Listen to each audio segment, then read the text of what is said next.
Yes, good people. Welcome back to Chelsea Perspective. Welcome back to another, you can say, transfer show where we will embark on the keeper seller exercise, or if you like, the tier list exercise. But we still have some news items that we will discuss before moving on.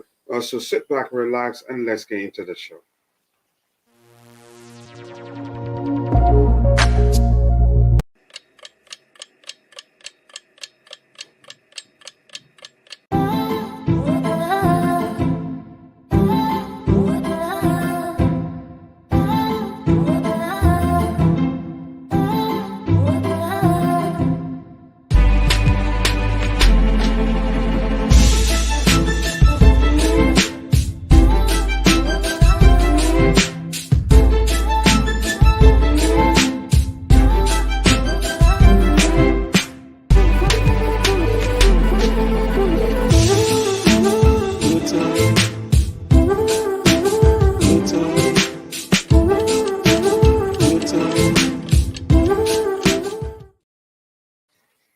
Yes, people, once again, welcome back to Chelsea Perspective. I hope you're all eating blue, sleeping blue, working blue, and overall living the blue life. Thanks once again. I appreciate you all finding the time to join in the show. Like I said, we have some news items to discuss, and then we'll move on into the lineup building exercise. I think this show will not get up to 3 hours. And a big announcement with regards, we will see lots of short content, lots of 5 to 8 minutes content, not just YouTube shorts. I think that will help us go a long way, and we'll find working with people who are interested in becoming hosts on Chelsea Perspective to reduce the workload on me as an individual, so we can have multiple people being able to host the shows, and that will make it easier. So, more importantly, welcome back. Let's get into it straight away. The first item we have lined up to talk about here is with regards to this news that Tottenham have emerged as surprise contenders to sign Edouard Mendy. Mauricio Pochettino is also aiming to trim the Chelsea squad to around 24 or 25 players. And yeah, we're hearing now that Mendy has emerged as a target for our London rivals, Tottenham. To me, whatever happens, I knew Mendy will most likely, I've always suspected that he will most likely leave. If he stays, I'd be surprised. He's a good goalkeeper, and if he can stay and also look himself in the mirror and, let me say, do a self-assessment and, do what he needs to do to regain and show the sort of form he showed when he newly joined us, that would be great. He's taller than Kepa, and also there are some other stuff. You could say he's just well equipped to be capable of doing better than Kepa Arrizabalaga. But unfortunately, it doesn't look like he's been able to regain that form. But let's see what happens. So some people are thinking because Tottenham wants him, and that's who's reporting that. I don't even know who's the person that Chelsea Dodgers is quoting. He's quoting a guy by the name of Andy Dillon. I don't know who that person is. Unfortunately, to me, I'd say I don't. I'm not too sure about that because as much as they are always they are usually reluctant to sell their players to us. I think we're also the same way, except if we're going to see something different from the new owners, which I'm not too sure is going to happen. But let's see what happens. Whatever happens, I'm just going to be happy. Let's get our transfer businesses done early on time. And then that will make the whole thing easier for us. Because if we wait and leave it, not if we wait, if we're not able to move players on, then once it gets late in the transfer window, I think it's going to be very, very problematic for us. We're going to be then even for buying players and selling players. We will, the buying clubs and also the selling clubs will see us as desperate, which means for the players who want to buy, the prices will be off the roof, and the players who want to sell, buyers won't be willing to pay that much because they say that we're desperate and we're trying to get bagging a price from us. So in this case, let's see what happens. And some people are thinking because because Tottenham wants Mendy, now that presents us with the opportunity to go for Harry Kane. Do I think that is possible? Never say never. They say if you don't buy tickets, you're never going to win a lottery.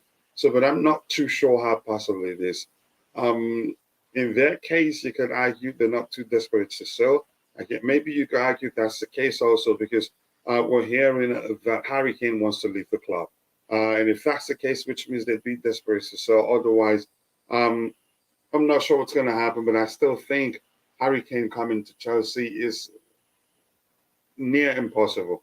That's how I see it. Is he the sort of player I'd like to see at Chelsea? Yeah, I'd say yeah. After all, he's Mauricio Pochettino's a perfect type of number 9. But the question is, will it happen? Or we just being hopeful? You know, I'm not sure what to make of it. But it makes sense to start thinking maybe because Tottenham wants they want Edouard Mendy, that we can use that opportunity and seek to sign what's his name, to sign a Harry Kane, which I don't think it's possible. Yes, people, thank you so much. I appreciate those that have been able to join. And not a single person in the chat, and what we had in the chat had already cleared because the show was rescheduled. But that's, by the way, if you're watching, if you haven't, please do take a second to drop a like on the stream, and also do subscribe to the channel if you haven't. The likes do go a long way. And for those of you that are watching and for some reason or the other, not able to participate in the chat, appreciate you all. You watching alone does provide great value to the community. And if you can, just do us a tiny bit of favor. Take a second, drop a like on the stream, and also do subscribe to the channel if you haven't. Those things do go a long way for us.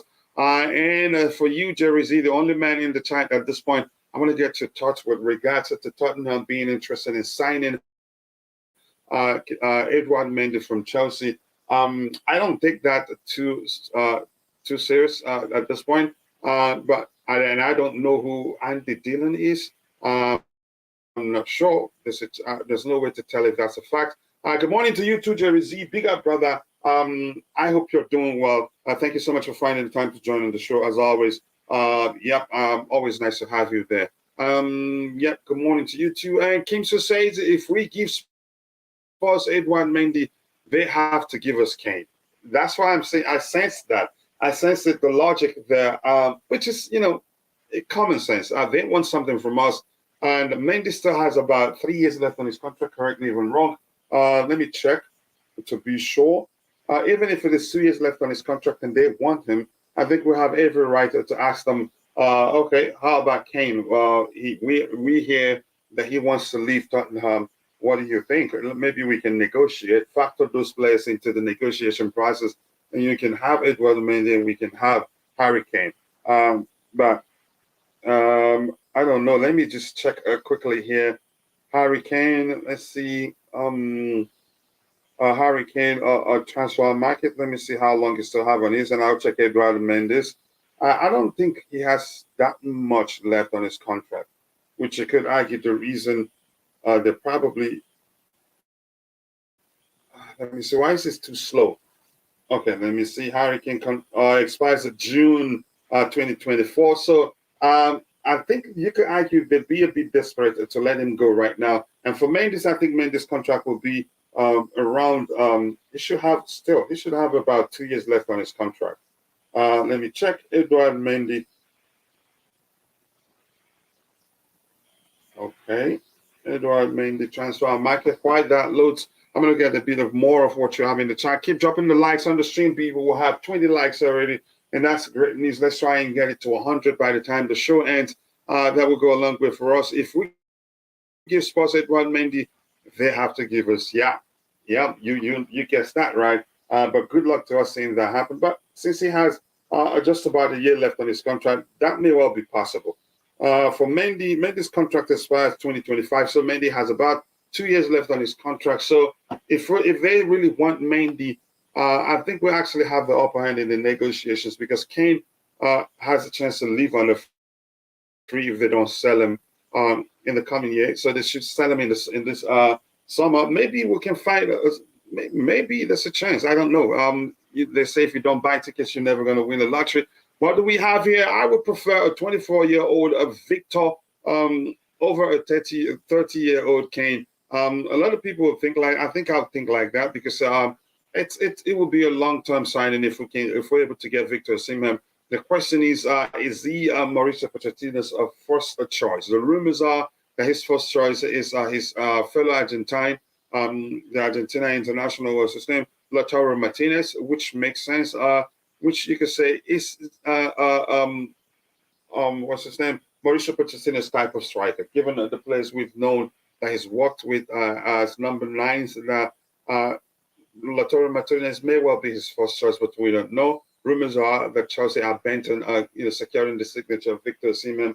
But let's see what happens. Jerry Z, no. Let's see what else we have here. Spurs sell a player to Chelsea. We will see. Yeah, I am skeptical with regards to that too. But we're not sure what's going to happen. Never say never. The possibility is there. And more so, if they really do want to sign Edouard Mendy, then it makes that increases the possibility of that transfer happening. But I still doubt that. What do we have here? Hello, guys, enjoying our show from Nairobi, Kenya, East Africa. 13:23 hours, which is 13:23, which is 1:23 p.m. Correct me if I'm wrong. I think that's minus 12. That's really how I do get that. I've liked a good work, guys. Thank you so much, Elvis Ochiri. I appreciate that. I know that's an East African name, but it does sound like an Igbo name, which of Nigerian origin. But thank you for finding the time to join in, Elvis. Thank you so much. Sincerely do appreciate that. And Jerry Z says the coach Martinez was benched after 2 games to make way for Alvarez in the World Cup. I am really not high on Martinez, Coach. Your view. The question I have is if it's going to do well in the Premier League. I think for me, here's how I see him. I see him more of a creator than a number 9.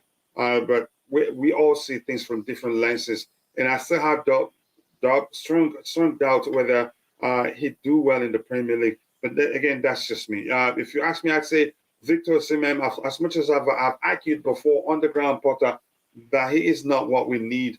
My thinking at that point was that Graham Potter was going to be here long term because he's not known to play with stereotypical number 9s. But in the case of Mauricio Pochettino, he's known to nurture young players, and Victor Osimhen is just 23. So there's a chance, he get him to start apply himself as a more rounded, an all-rounded player than a stereotypical number 9. My concern has always been that he's played as a traditional number 9 all his life, that it would be difficult for him to adapt to the extent that he'd be able to participate in the play effectively, become a creator for his teammates who in situations where he's not positioned as a number 9. But let's see what happens. We're not too sure what's going on. We're being linked with every good player that you can think of on planet Earth. So there's a chance there's no substance to that of Victor Osimhen to Chelsea rumors. Same thing, you could argue the same thing with regards to the case of you could say with the case of Lautaro Martinez being linked with a move to Chelsea Football Club. Ruben Loftus is going for $5 million, in my opinion. Those Italian clubs always finesses us. You could argue that, but I think in the case of Ruben Loftus, it's not going to happen. I think after the Lukaku debacle situation, whatever you want to call it, I don't think they get the better of us when it's time to negotiate. I get it. They've done us dirty in the case of Romelu Lukaku, but I don't see that happening again, especially with the new owners. And they probably, whenever they look at the Lukaku situation, they're probably not going to be happy, knowing that it could have gone, things could have been better handled, if you ask me. But they played us, and they played us quite well, and it's worked in their favor. Even if we decide to sell Romelu Lukaku to Inter Milan, he will go for a price that, will shock all of us. Yes, keep dropping the likes on the stream, people, and also do subscribe to the channel if you haven't. We're 24 likes. Remember, we're shooting for 200 likes today. And for the past how many days that we've streamed, we've made it to 100 at 1.150 plus. Let's make that happen today. Again, so at least 15, bro. I think it's going to be at least a 15 million. But the biggest concern is that he has about just a year or less than a year left on his contract. About just a year left on his contract, which means it'd be a risk not to sell him in the summer. And which also means clubs know that we're desperate. And yeah, we're desperate to sell quite a lot of players. He will go for cheap, but I don't think as cheap as 5 million. I think it's rather than selling for 5 million, the club would rather get him to put pen to paper for a new contract and then try to sell him for a better price in the coming season, in the coming transfer window, if that makes sense. Coach, what do we need? We've talked about that before. We need, if what we're hearing, if we're to believe that Trevor Chalobah is on the sales list, which means we'll be looking to get in a defender too, except if the manager have looked at the players we have on loan and see some of them as good enough to, fill in that space that that Chalobah will leave. When maybe Levi Colwell is actually the guy. I think I've heard Uncle Justas mention Levi Colwell being that. So I think, yeah, it doesn't. I still don't think we'll be trying to sign a new defender even if Chalobah leaves, because Levi Colwell most likely will be coming back, and he can play centrally too, not just in the left centre back position in the back three structure. So I don't think we'll be looking to sign any defenders in the coming transfer window. So yeah, people keep dropping the likes on the stream, and also please do subscribe to the channel if you haven't. And one more favor, if you can, share the stream on whatever social media platform where you have a presence, so that people can come join us. The more people will have join us here, the more fun the show will be. Greetings, guys. I think Tone is the favorite person. You're talking about Ivan Tone. I don't think the club would just look at the fact that he got involved in in gambling, and it's been suspended for how many months. I don't think they would take that lightly. From the perspective of the fans, some of us have looked at it and say, yeah, maybe we should go for him. He's going to come cheaper. But I still do not think the club would just say, yeah, let's look beyond his gambling the issue he has and just sign him. I don't think so. I think they will look beyond. I don't think they'd be considering signing Ivan Toney, which means it's not going to be of any use to us or for us immediately, which means we'll still sign another striker and then have him as a squad player or just part of our team in the coming season. It still works if that's going to be the plan, but I don't think we'll go to the extent of doing that while we're also trying to trim down the squad. After all, if we sign a striker in the coming transfer window, we still have the likes of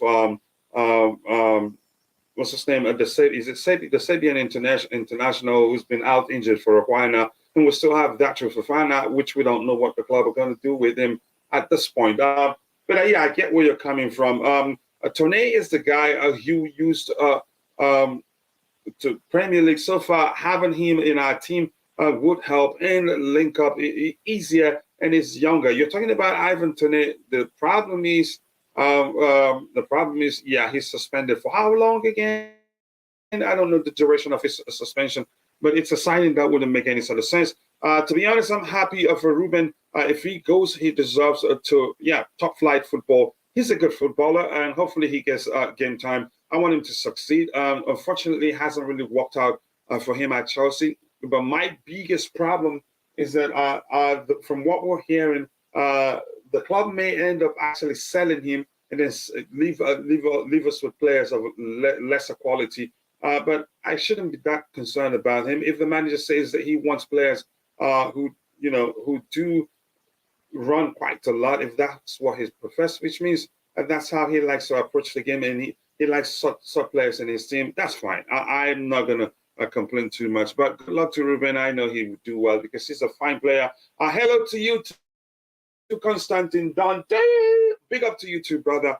I hope you're doing well. Thank you so much for finding the time to join in the show.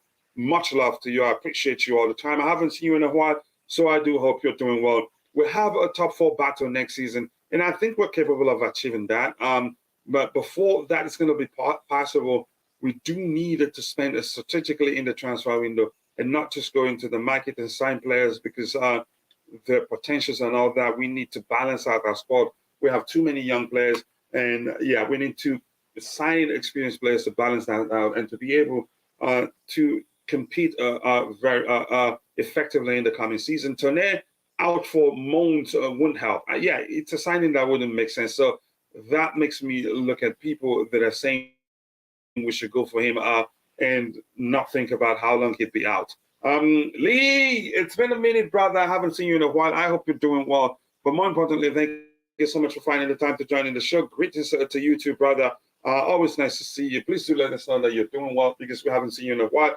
Coach, I think you were correct that they will unveil Poch right before or after the Newcastle game. It is absurd to see that the media puts fabricated stuff out. This you can say signing dates. Yeah, you could argue that. Like I've argued before, we are you know we're vulnerable at this point, given the situation of the club. We're very vulnerable, and they are exploiting our vulnerability, and that's why everything narrative that makes any sort of sense to them, they will just take it and run with it, and most of us will suck up to it, which is the reason why I've advised us all to always, whenever you see all those things out there, bulk them up together, dump them into a single bucket, dissect, first of all, tag them as speculations or rumors, then dissect and analyze, and you will come to a sensible conclusion. Don't just believe everything you see out there. So Ivan Toney will be out for 8 months, which means it doesn't make any sort of sense to try to sign him. He will not be of any use for us for 8 months. I don't think we'd do that. And plus, we're hearing that his club, or the same again, maybe lack of coffee isn't helping me this morning. They are trying to get him to put pen to paper for a new contract, which means they like him, they trust him, and I think he may well end up doing that. They want to show him they appreciate how well he served them, and I think he's going to put pen to paper for a new contract. We need 2 midfielders minimum with a Jorginho, Ruben Loftus-Cheek, Kante injury, and Kovacic departure. I think, yeah, we need more than just one, because those are the guys. Those guys you just mentioned are the guys that make up the numbers. In those areas. And I think I'm a question that asked me what do we need. I think it was my bro Tabejo that asked me that question. And Tabejo, whenever you can, please do share the link to your channel so people can go check it out. We need. Right now, I wouldn't say we need it. We don't need a defender. We need 2 midfielders, like Mo is mentioning there. We need an attacking midfielder, a central attacking midfielder, to be specific, who are capable of producing clear-cut chances from the central area in double digits by the time the season ends. We need a number 9. The type of number 9 at this point, I'm not too sure. But if you ask me off the top of my head, I'd say Pochettino prefers all-rounded number 9s or hybrid number 9s if you prefer. But let's see what choices he makes. Whatever choice he makes, which means he's decided he's capable of working with those choices. I am all good. Thanks. I've been very busy. Okay, yeah, but bills don't pay themselves, so I do understand the important why that is. But thank you. Let's see what else we have here. We have this from Logan. Logan, always nice to see you.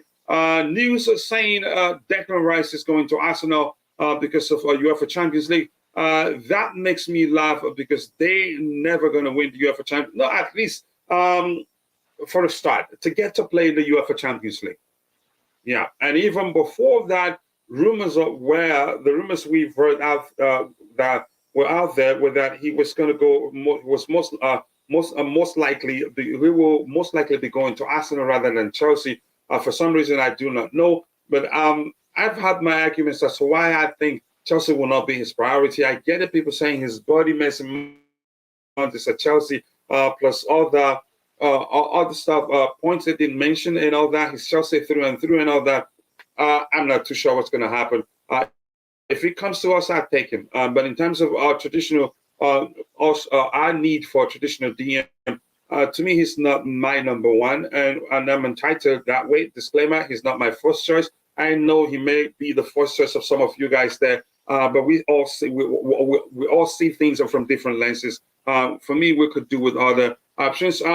Big up to you too, the beautiful game. Always nice to see you, brother. He says, big up, coach. Toney has been banned from all football-related activities for 8 months, including stadium bans, kids games, and any kind of training. The Premier League have approached UEFA to make it worldwide. And you did say something a few weeks ago where to the effect of the moment Chelsea goes for him, that he's going to get banned. Correct me if I'm wrong. I think you said something to that effect a few weeks ago. And it just seemed as if the moment the rumors that were interested in signing him started picking pace, they just hit him with the ban. And I don't think it's a signing that wouldn't make sense. We shouldn't sign him, no matter what anybody thinks. That's just my opinion. But some people think because he's going to come for cheap, we should go for him. But no. The coolest shells. This is the links. The link to my bro from the Madiba Land. The link to his YouTube channel. Please go check it out. Be sure to subscribe and let him know I sent you. Thank you so much. I appreciate that. And this says Declan Rice can go to Arsenal for all you care because you probably don't like him. Here's the thing. I prefer a more complete, a DM that would do more than just be a destroyer. I know sometimes he can get you goals from outside the box, but I think we can do with a more complete DMs. That's my choice. But if we end up getting Declan Rice, I'd take him. It's as simple as that. And especially with Poch, I think you could argue he needs a more mobile DM. I don't remember. Correct me if I'm wrong. If anybody, if you're well acquainted with how he used is it Moussa Dembele, the Belgium international, who was excellent under Poch at Tottenham. Did he use him as a DM? I don't really remember. I think, but from what I can recall, you'd say Poch prefers a more mobile DM than just a destroyer. But I'm not too sure. I can't just say I can't just say that I'm certain that's the case. But I have to do my research even more. Deji, manager, bro. Always nice to see you. Big up to you, brother. He says, big up, coach. Who will be your first choice? Wow. My first choice, I'm sure that, what's his name? My brother from the Madiba line is well acquainted with my first choice. And by the way, he's shared the link to his channel. Please go and subscribe. Let's help him get to 1,000 subscribers as soon as possible. So at Deji, my first choice, I would say, has always been Ismail Benessa. But I think his buyout clause isn't active at this time. That will be 50 million euros, which is still cheap, given how good of a player he is. So moving on beyond that, I think there have been other, should I call them entrants into the list. We have Manuel Ugarte, Lavia is there. We have Casado also, who has always been there. Casado traditionally is a box-to-box DM, or if you prefer, a hybrid of 8 and 6, but can also be charged to be more disciplined and fulfill the DM role. So I would say right now, Casado, but it's not going to be, easy to get him for obvious reasons. He's extended. He signed a new contract, which I don't know if it is an extension or maybe just an improved contract. At this point, I'm not too sure or what's the difference. But yeah, I'll say Casado is an excellent player, and I'll take him. I hope that answers your question. What else do we have here? We definitely don't need a Tane in knowing what he did and potential outcomes and still doing it. Not the brightest guy. You could argue, I don't think it's a signing that will make any sort of sense to us. And look at the whole thing that the beautiful game listed here. Tone has been banned from all football-related activities for 8 months, including stadium bans, kids games, and any kind of training, which means he'd be seriously rusty by the time the ban is over. And the Premier League have approached the UEFA to make it worldwide. So why would we even consider signing him? It doesn't make any sort of sense. Excuse me.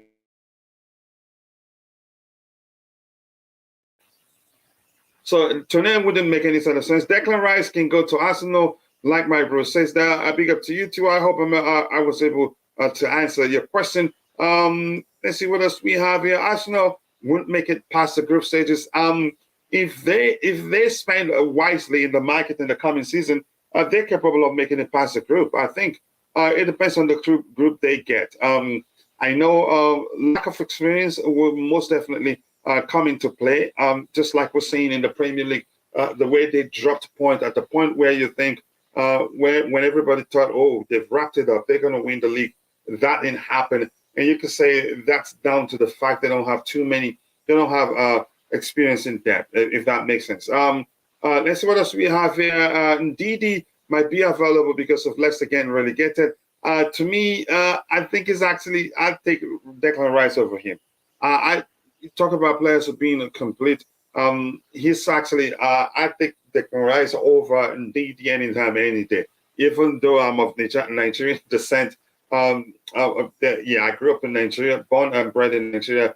And I like Ndidi as a player, but I'll take Declan Rice over him because I think he's a better player.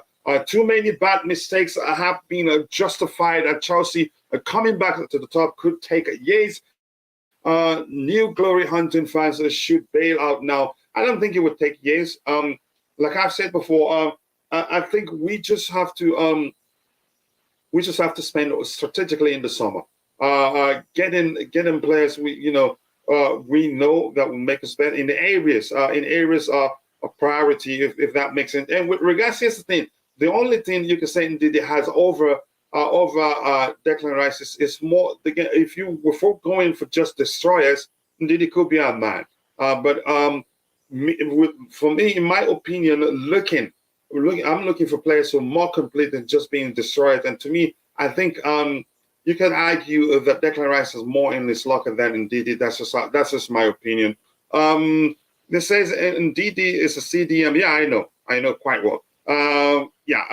Vanessa has a long-term injury. During that Champions League game, he was taken off. So he's out now. Ismail Vanessa. Okay, Denton Wright, thank you so much for reminding me. So that may well be an issue. And plus, like I said, there's a chance the buyout clause isn't active right now because he just extended with them, I think, a few months ago. And usually the clause isn't active immediately, probably a year or so or 2 years into it before it becomes active. But thank you for saying that. I would rather buy two DMs rather than a Rice for 100 million. I don't think Rice will be going for 100 million. Here's the thing: no matter how much, how good a player is, the length of the contract of their current contract, or how much they have left on their current contract, does come into play. Thuram, and also there's also that the Fofana guy being talked about, being floated about. I'm not sure how serious we are with regards to that. To the Fofana, who is a DM. I don't know him that too well. I still have to do my research. Arsenal will get Barca and Bayern in the same group. You don't like them that much, really. You want them. But let's see what happens. Poch don't do. Okay. Let's see what else we have here. Okay, and let's see what else we have here. Big up Kuchila, big up Chelsea all the way. I hope you're doing well. Thank you so much for finding the time to join in the show. Sincerely, do appreciate you. Rice is average, overrated, overhyped, and overpriced. Wow, some comment right there. I think he's a good player, but he's not my first choice. That's just me. And the second item we have lined up here says the talks will continue between AC Milan and Ruben Loftus-Cheek over a summer move. It will be a permanent transfer. The clubs are in talk. The clubs are in talk over the crucial detail of the deal, which means it's sounding like it's going to happen. And I wish him well. He's one player I like so much. And like I've mentioned on Twitter specifically, that my main concern is that we may end up selling Ruben Loftus-Cheek and then keeping players of lesser quality. But there are a multitude of reasons that may well be the case. First of all, we have to sell him now.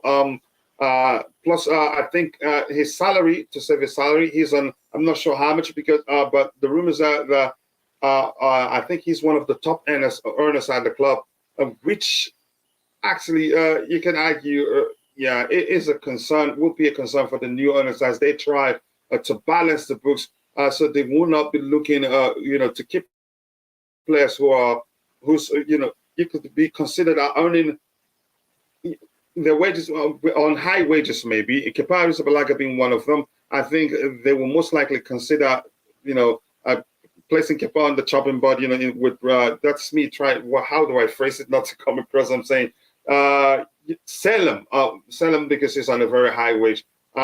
He's on 150K per week, which is quite a lot. And a lot of the new signings, you can say, and actually earning up to 100K. So you could argue his salary, most likely one of the main reasons why the club would look to sell him. And we knew that was going to be the case. And he's on the final year of his contract. If they don't sell him now, he ends up living on a free, and players do that quite a lot. And I'm sure the good thing is that he still wants to play. For him, because I'm hearing that he's actually keen on moving to AC Milan, which means he still wants to play football and he's willing to take a pay cut. He's still 27. So let's see how that works out. I wish him well. He's a player I like so much, and I've always argued, my concern is that we'll end up letting him go and keeping players of lesser quality for their perceived industry. That's how I phrased it on Twitter. Poch isn't the right man for the job. You can't just say that. You have to elaborate. I'm willing to give you audience if you can elaborate as to why you think Poch isn't the right man. I'd really like to hear you out. Slightly off topic, Coach. If West Ham wins the Europa Conference League, did they have a better season than Arsenal? Somewhat. You could say that. Does that mean they'll be playing in the Champions League the coming season? I'd say no. Even with the new rules, as much as I'm not well acquainted with the new rules, and we had JC the other day telling us we'll participate in the next edition of the Champions League, which I don't think is correct. But I'm not sure. I haven't done my research. I don't think it'd be right to say that. Maybe because they won a trophy. In that sense, maybe. So you're serious about you're just finding whatever you can hold on to banter Arsenal. That's one. Yeah, it would simply mean no trophy for them this season, and West Ham has a trophy if they win it. But West Ham actually it's looking like they're capable of winning it. Coach, Lampard will get a military training from Guardiola on Sunday. That might help him to beat United in the next game. Let's see what happens, Jerry Z. I'm not too sure what to make of that. Kisho, you think that Poch is not the right man based on what? That's what I'm asking him. I've asked him to elaborate. We needed to see where he's coming from. He's entitled to his opinion, but you can't just tell us that without elaborating. We need to hear the reasons why you think he isn't the right man for the job. And you are entitled to your opinion, and I respect that. Coach, like Uncle Caro, maybe, but that's by the way, we move on from that. What else do we have lined up here? And if you're in the chat, if you want to feel like you have to say something with regards to the future of Ruben Loftus-Cheek, you go ahead and shoot for it. He's a player. I would have loved to stay as a squad player. He did that for us. And you could say he hasn't been as bad as people has made it out to be. I get it. The only thing I've always hated is to see him play as one of the 2-6s, and on occasions where we deployed 2-6s, especially under Thomas Tuchel. And on the ground, Potter, he's not a 6. He's not a deep line midfielder. As you can see, on occasions where he's played for us as in the right wing back position, he's been brilliant actually. But where in the case where where the managers deployed him in that position to just where you can say cases where his primary responsibility wasn't to defend but to help overload the midfield and the offensive area, he executed the role quite well, and I respect him for that. But I don't have to, as much as I like him, I think he needs to move on to play regularly. He's that talented, and I believe if he gets enough game time, he'd be able to show how good he can be. If Chelsea win the treble, they will be officially bigger than, if City, win the treble, they will be officially bigger than Chelsea. I don't think so. We still have 2 Champions League that have just one. So to me, that's how I still see it. But I get it. Maybe you can elaborate further to explain why you think that, because they've won a treble and that makes them the better club than Chelsea. No, I don't think so. But right now, they're the better club. But in terms of history, you could say we're still better. Yeah, let me see that we're still a bigger club. We have two Champions Leagues. They have just one. If that makes sense, two Champions League trophies, and they have just only one. But I get your argument. Casado, expensive, 70 million. Rice on the 100 million, but cheap. I never say the Rice is cheap. I don't know where you're getting that from. I think but you go ahead. I never said Rice is cheap, and Rice isn't my Rice isn't my first choice. I'm gonna keep saying that. And if you're in the chart, I'm seeing Inex. Is that Gamfi? Inex Gamfi. Please, if you're listening, avoid using all caps. That can lead to the machine that's policing the chat to delete your message. Nightbot is not a human being, and if you use all caps, it would delete your message. But I think, and I can't see your message in the chat actually at this one because it has deleted it. Poch isn't the right man because after this season, then what? I don't think he has what it takes to fight against Manchester United, Man City, Man United, Liverpool, and even Arsenal. Tuchel is better than Poch. Okay, I get your argument, but you're entitled to say that. And you could say, yeah, Tuchel is better than him. That's a solid argument, given that he's won more than Pochettino. But there are other aspects that you have to look at to really come to terms that yeah, he's a good manager. He actually overachieved at Tottenham, given that he had less than impressive squad.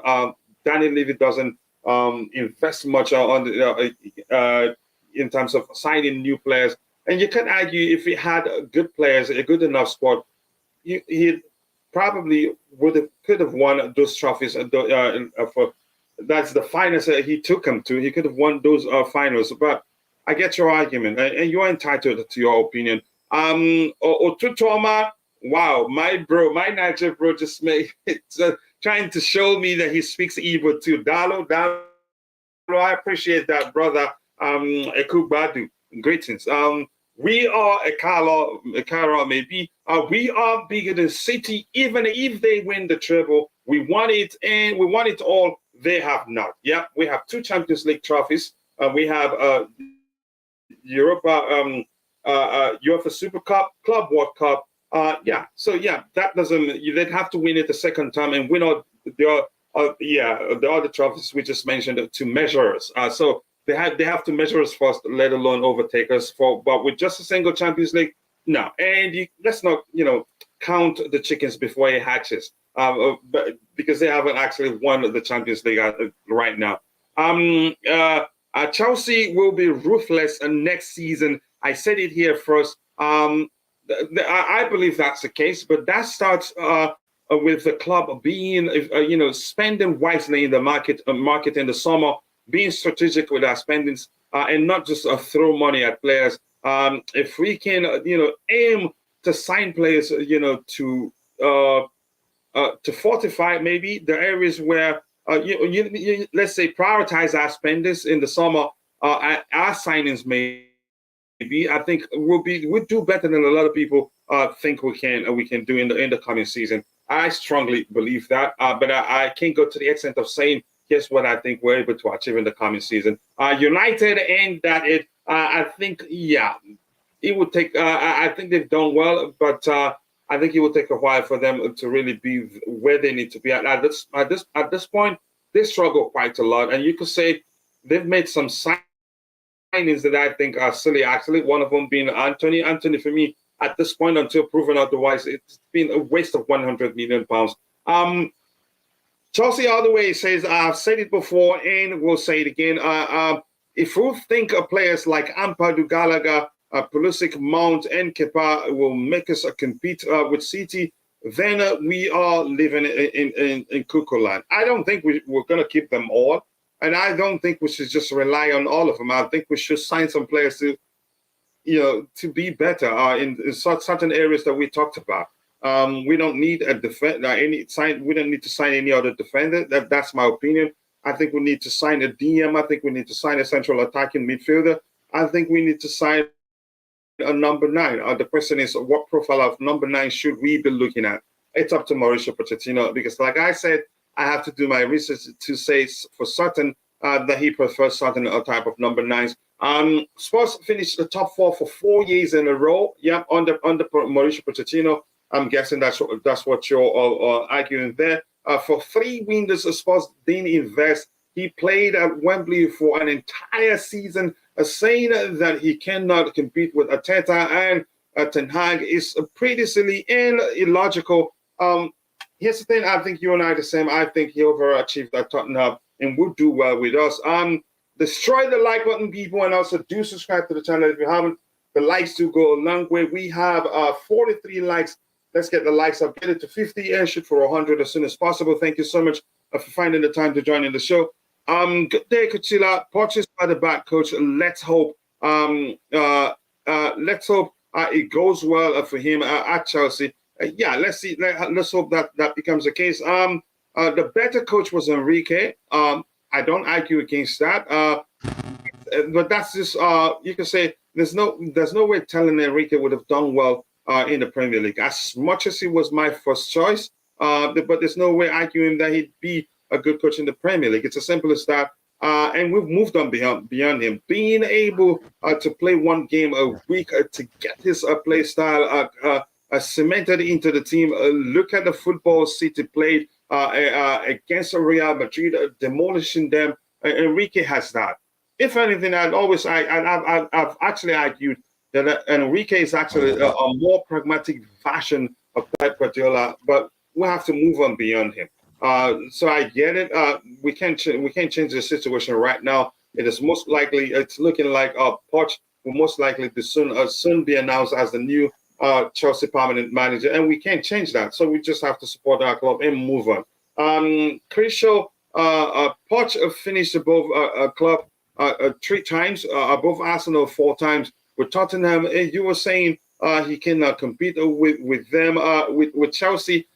Here's the thing. I think subconsciously people are judging him from the perspective that he didn't win any trophy at Spurs. Even subconsciously that's how they are justifying their argument that he's not a good enough manager. That's how I see it. But thank you so much. The conversation has been great. I don't know, IBC, big up, and thank you so much for finding the time to join in the show. I don't know if you want to come in anywhere so we can handle the last topic we have lined up and go into the tier list exercise. Big up to you, brother. I think we can hear you actually. It's sounding there's a static feedback coming from your area. Plus, we can barely hear you. Me? Yeah, I can't hear you. Yeah, it sounded so fainty. Yeah, I can barely hear you. Yeah, and plus it's there's a static feedback also coming from your end. A static feedback. Hold on. Yeah, I can still have the feedback. Hold on. Is it still bad? Yeah, it's still there. Maybe you have to go back and come back in. Or sometimes I think that happens when you use an earpiece. I'm not too sure. But that's, by the way, people. I'll wait for him. Whenever he's ready, he can come in and speak. If you haven't, please keep dropping the likes on the stream. We're at 46 likes right now. Let's get it to 50 and shoot for 100. Remember, we're shooting for 200 before the show ends. And we'll end in about, you can say 2 hours or so, or a little bit less, or 1 hour, 30 minutes. But let's keep dropping the likes on the stream. And also, do subscribe to it's still the same IBZ. Yeah, it's still the same. Keep dropping the likes on the stream, people. Let's get it to 100 and shoot for 200 by the time the show ends. Thank you so much. Let's see. It doesn't look like anybody wants to say anything else with regards to the possibility to with regards to Ruben Loftus-Cheek joining AC Milan. Well, according to rumors, negotiations are at an advanced level stages, and which means you could argue he's close to joining AC Milan. But let's see what else we have here. Chelsea all the way says Chelsea is linked with that Napoli guy. Saying his name has always been an issue for me. Good luck getting him. I don't think we're going to be able to sign him. Chelsea is linked with oh my goodness, Kovacic. I don't know if that's how you pronounce it. I have to practice that. But that's, by the way, from Napoli. I think he's an excellent player, but do I think it will happen? I think otherwise. I think I'm not sure because he's more of a creator than he is actually. He's a creator, a fine one at that. And I think Napoli would rather sell Osimhen than him. But let's see what How am I happens. Yeah, looking but now? are we becoming an Arsenal team under Wenger just studying top four? We're settling for less when we could get more. But it is what it is. Time will tell. Exactly. Let's just move on and say time will tell and see what happens. And I still think we'll do better than a lot of people expect us to do in the coming season. Our City fans are booing. Did you say booing UEFA Champions League anthem?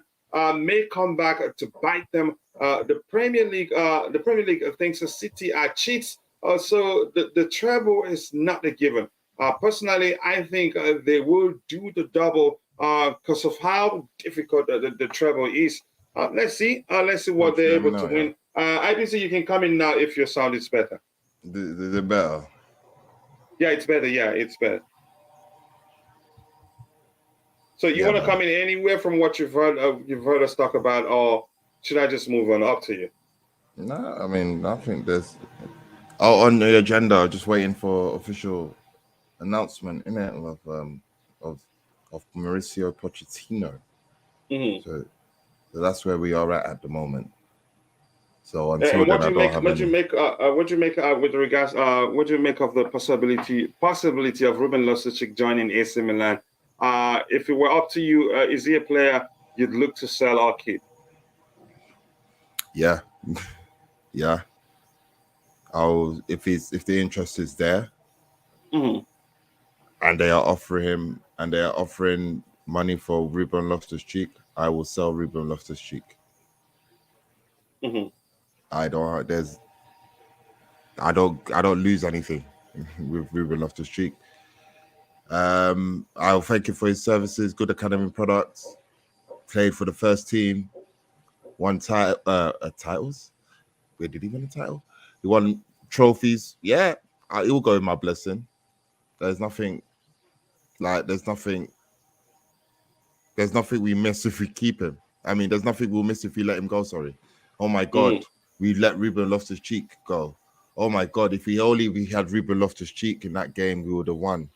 You get where I'm coming from? I don't see it. Yeah, You know, yeah, he will yeah, go. yeah. You're making a point. Again, as much as It will yeah, go at he's my been a squad blessing. player. He's not. He's a You know player what I that we mean? can do without.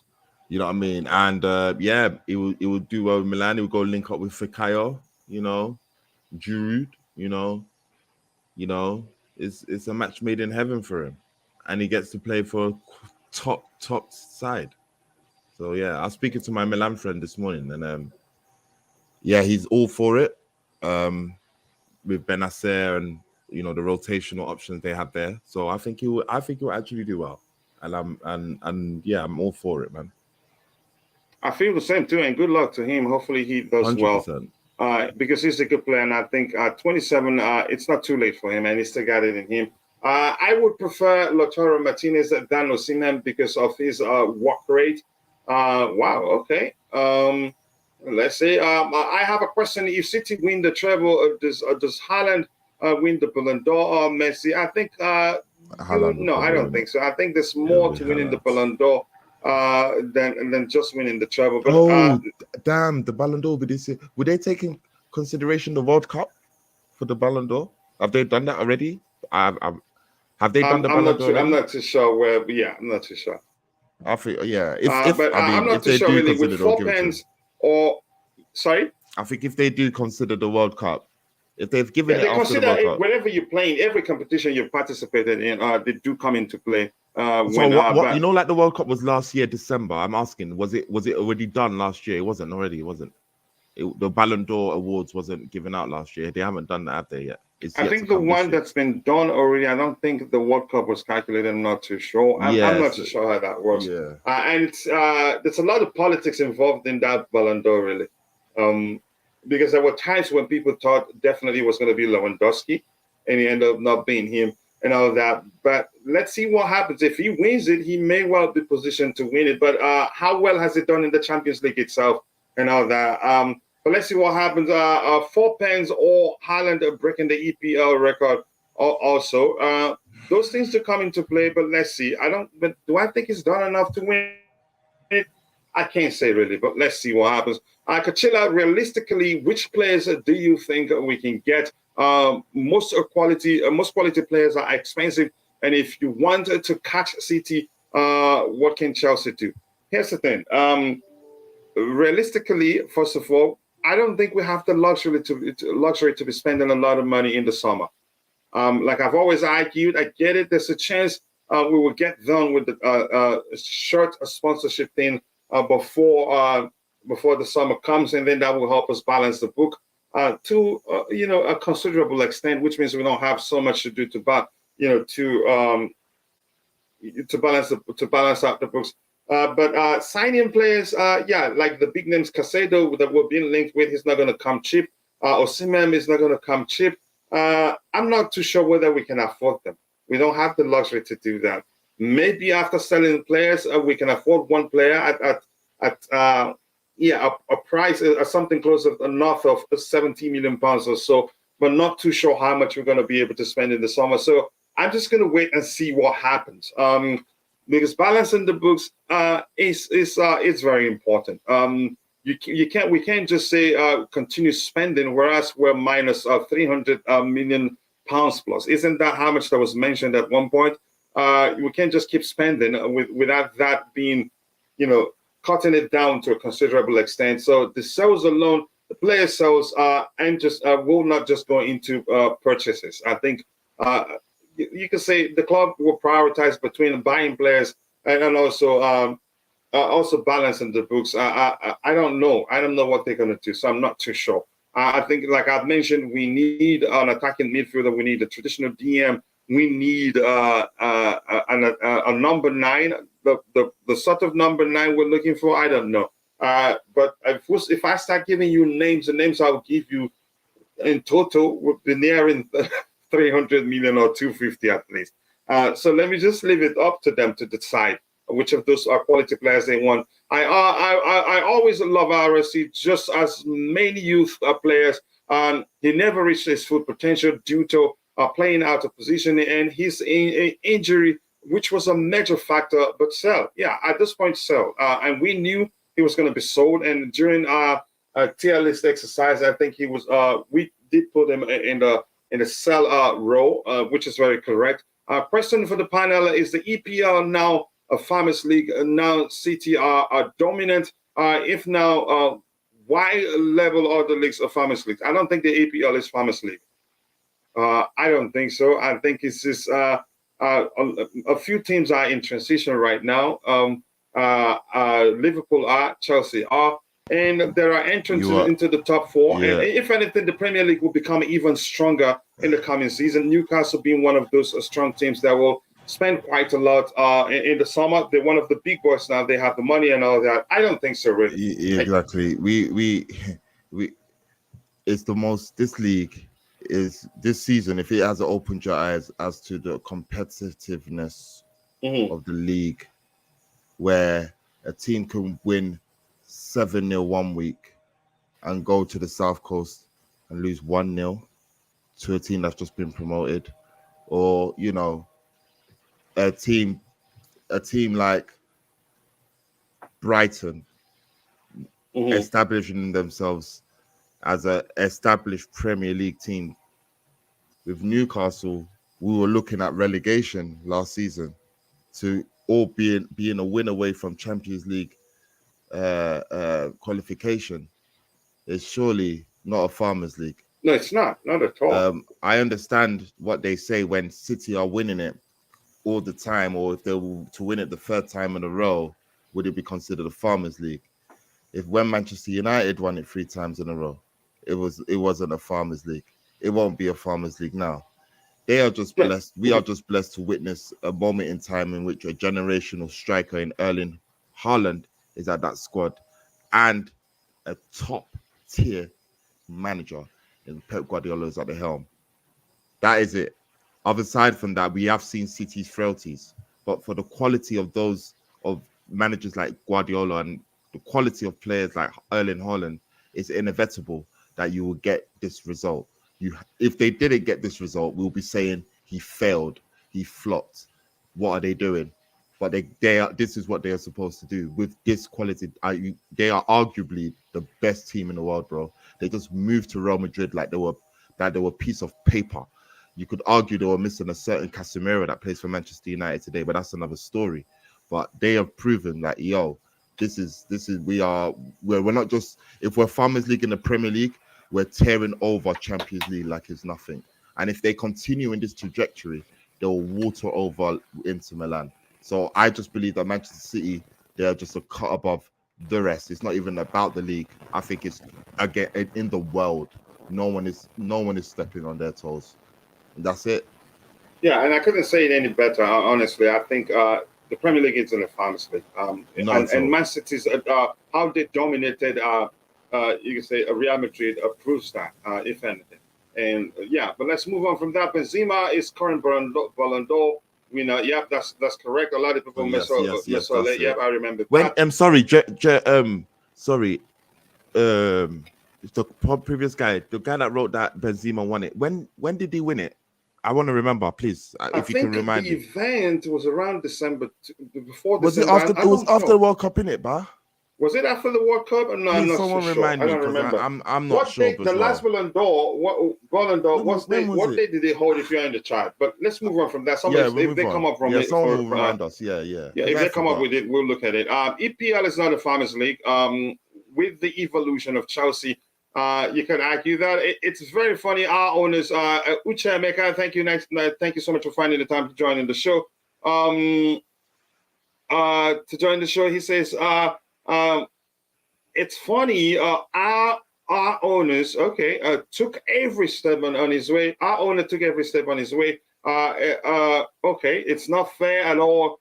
Should leave the work for those who knows it better than he does. Okay, I think that has happened. They've hired some professional in very important areas. I think the structure of the club, I think, is well set right now.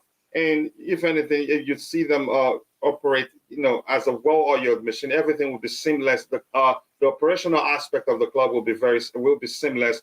Big up to you to Brianna Rahayu, aka 343 Dilemma Chelsea F.C. Contender FC. I hope you're doing well. And thank you so much for finding the time to join the show. I appreciate that.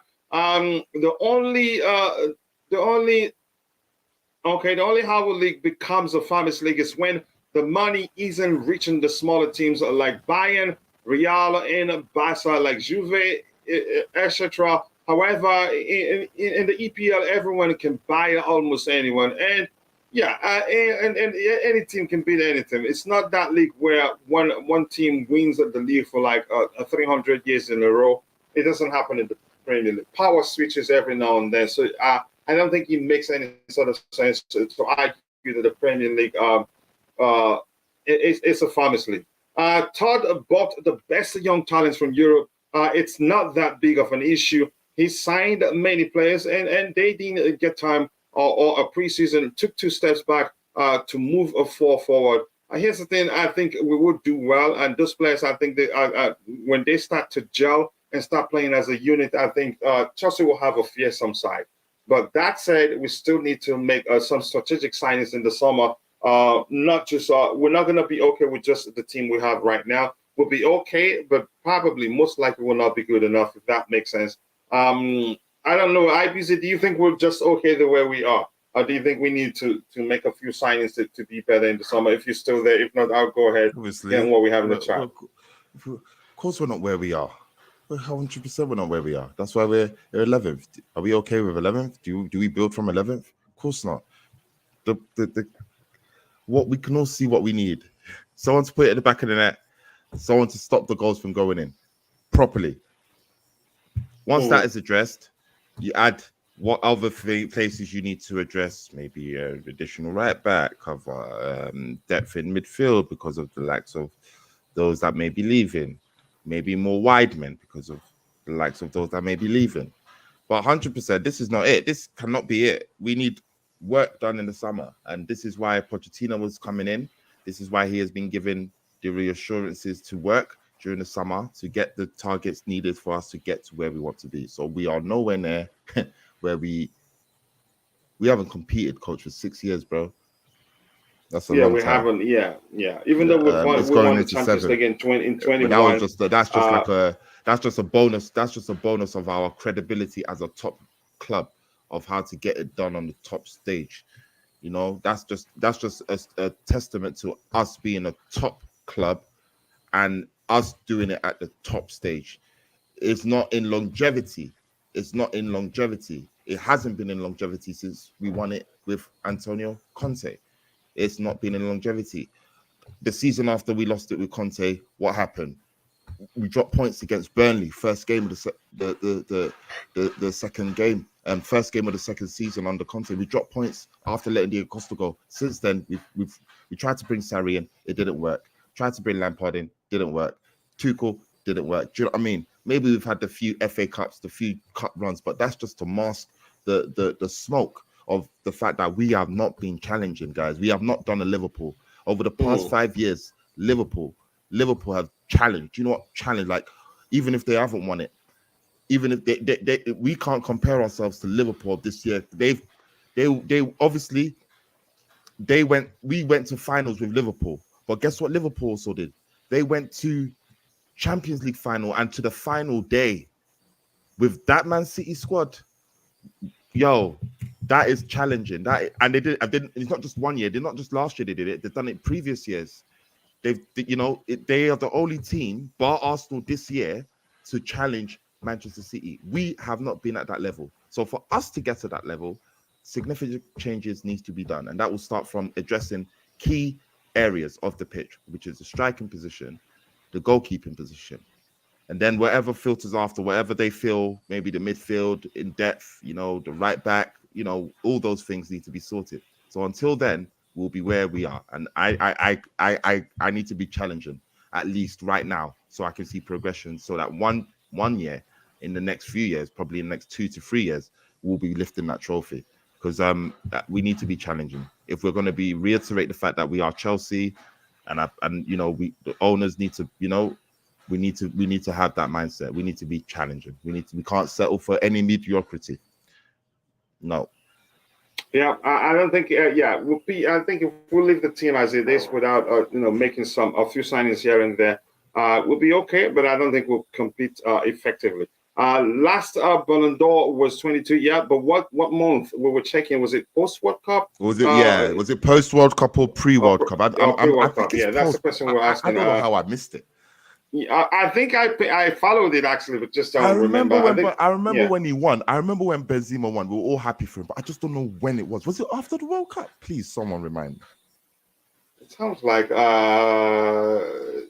it sounds like post, but I think it probably moved post World Cup. Cover Gallagher Mount should leave. Get proper dynamic midfielders who are mobile, can pass, move all day long with dynamism and vision. I agree with you and my bro here, the beautiful game coach. Maybe it wouldn't be such a bad idea for Arsenal to win the league for the greater good. If we didn't go through hell this season, there's no way a City will be on for a treble. Yeah, you could say that, but I still don't think they should win it, even for the greater good that you're mentioning. And for everyone in the chat, thank you so much to you all for finding the time to join the show. I appreciate that so much. Keep dropping the likes on the stream. We're at 51 likes right now. Let's get it to 100 and shoot for 200. And that's our plan for the day. Chelsea all the way two DMs in Paulina and Urate,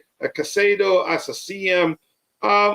That's a very strong side. I think they'll be able to bully any midfield you pit against them, but I don't think we'll be signing the three of them. As much as I take them, the three of them, if the possibility is there, but I don't see that happening. And you know quite well that that's not going to happen. No European football can be a blessing in disguise. Yeah, it is indeed a blessing in disguise. We don't have too many, less travels, and I think it will go a long way for us.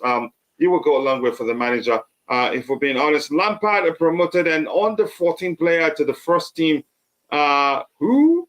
I haven't seen the news myself, but I want to know who exactly you're talking about.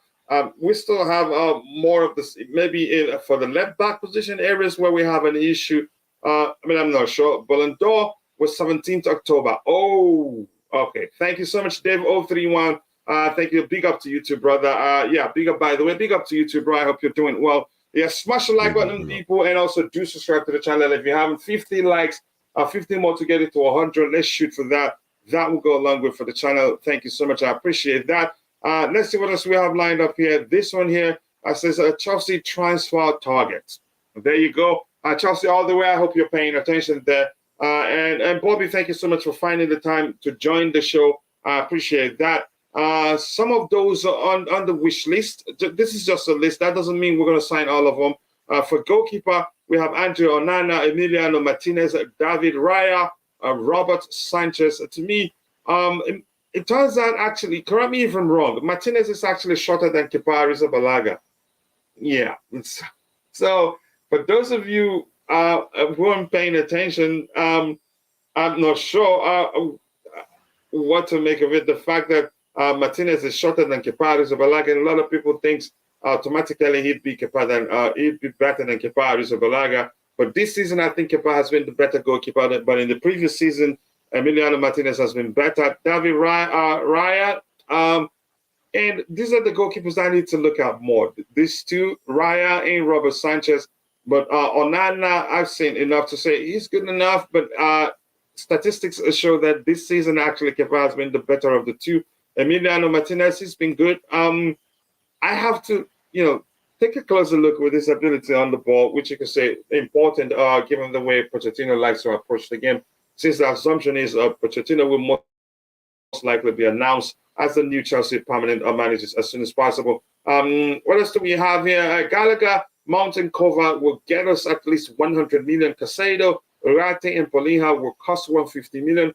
Difference is 50 million, which is good business. But here's the thing: did you forget the part where I said the club's priority? Really? So that I must have looked at the wrong information. Let me check this again. Yeah, I'm seeing this. So let me check again. Gallagher. Yeah, you've done the calculation, but it seems like you forgot. You're not paying attention to the part where I said we have to also try to balance the books. So let me check Emi Martinez's height. Let me see. Let me check again to be sure.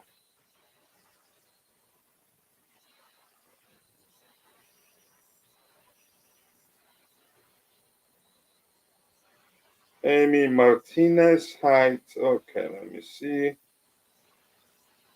Okay, he's 6'5", so he's way taller, actually. No need even checking Kepa's height. He's way taller. So I'm mixing things up. Apologies for that.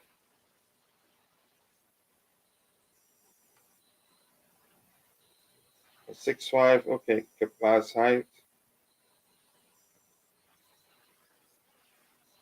Yeah, Kepa is 6'1", Martinez is 6'5". So Martinez is taller, yeah. So thank you for that correction. I appreciate that. Martinez is shorter than Kepa. Yeah, that's wrong. Coach, did you vote for player of the season? Please don't say you voted for Koulibaly. I haven't voted, actually. No, I don't think, forget how much I appreciate Koulibaly, I don't think he's our player of the season. Not even close. There are other players to look at. Kepa isn't taller than him, coach. Yeah, you're correct. Yeah, I've checked that. So maybe I'm mixing things up. So what are we doing with Lukaku? I'm not too sure. It's up to the club to decide what they have to do with him. Cancel the whole ceremony. Nobody deserves to win. Nobody deserves to win a player of the season. I think that's your argument right there. For midfielders, we have Moises Caicedo lined up, but that's on the list. Alexis McAllister, who isn't Alexis McAllister? Isn't he close to joining Liverpool? Correct me if I'm wrong. That's the McAllister. That's a Liverpool thing is looking like. That thing is looking verbal agreement. That's looking like there was a deal involving Milner. I might even be wrong in regards to that. I'll be wrong, but yeah, I saw that. I asked about that the other time. Yeah, someone said nah. Then I said, "Are you sure?" Then I saw it again. That is actually being pushed closer. So that shows to me that he's almost gone Liverpool, man. That's almost done. He shouldn't be on the list. Romeo Lavia, and Declan Rice. And it's actually very difficult to say which of these players we're able to sign. Casado isn't going to come cheap. Alexis McAllister, you could argue he's gone to Liverpool already, according to the rumors. Yeah, Romeo man. Lavia will be available. Some are saying because Southampton they're relegated, that he's going to come for cheap. It's difficult to say whether we're going to be able to get him. After all, there will be other clubs vying for his signature, and we don't know whether Champions League football is important to him. Declan Rice, we're hearing that Arsenal are preparing a bid already, and that his preference is to go to Arsenal. And I've always said I don't buy the idea, the fact that he's a Chelsea Academy product, and plus his body, Mason Mount, is a Chelsea player, which you could say nobody's sure what will happen with Mason Mount with regards to his future. 54 likes, people keep dropping the likes. Take the like. We have 54 likes. Let's get it to 60 and shoot for 100. Well, let's see if we can get to 200 likes by the time the show ends. Thank you so much for that. I've just pressed the like button. Thank you so much, John. I appreciate that. 17 million to Liverpool in advanced stages, so he shouldn't be on the list. Yeah. So Alexis McAllister, we should take him off the list. So the remaining options are Moises Caicedo, Romeo Lavia, and Declan Rice. And Declan Rice is looking like Arsenal is his preference. But Arsenal also wants Moises Caicedo. So we're not sure what Arsenal are going to do, whether they prefer to go for Moises Caicedo or Declan Rice. So this list, I don't think it makes sense. And for strikers, just give me 1 second. Kuchila, that's just for the midfield. There are many other players that are going to be sold. Pulisic, Ziyech, Alba, those for certain. Malang Sarr, Kepa, Cho, Rahman, Ampadu Mendy, Ruben Loftus-Cheek to balance the books. And I'm not too sure whether we're going to get how long. Do you think it's easy to just offload all of those men you just mentioned? Man said, yeah, it's not. I was talking about who Ziyech and Aubameyang. Ziyech and Aubameyang. That is certain. Yeah, that is almost certain. Most certain. Yeah, those are going to leave. Yeah, but someone's got to pay Kepa's wages, and if Kepa's wages, if no one's coming in because of Kepa's wages, my G, we got Kepa till 2025. I keep saying this. Mendy looks realistic, and obviously Ruben Loftus-Cheek. Rahman and Ampadu, I think. So you're saying that Kepa will most likely stay, even if it means him dropping? No, I do not want this guy to stay. I want this guy out. This guy has run his course. Yeah, but I fear that this guy's wages, his contract, his wages, will be too much for a team to come in and offer. In which we will just have him there. We will replace Mendy. He will go. We will get a number one, and Kepa will just be number two till his contract runs out in 2025. That is what I foresee. The unforsaken circumstance is what I see that could happen. But yeah, apart from that, yeah, it'll be. I don't think it'll be as easy getting rid of all those players. There has to be significant interest. No, it's not going to be easy. For instance, in Kepa's case, his salary comes into play because the buying club would want him to take a pay cut, and will Kepa agree to do that? We don't know. But I think you could argue some of those players that maybe like the likes of Kepa would think that the club, if they find it difficult to sell them, if it has anything to do with the salary, they could consider terminating his contract because his salary off the books of the club will be quite a lot of relief. But we're not sure what they're going to do. I mean that's a possibility, a rare possibility. But yeah, that anything is possible. Anything is possible under this new ownership. But yeah, let's see what they do. Hopefully, Chelsea can play better football next season. I hope so.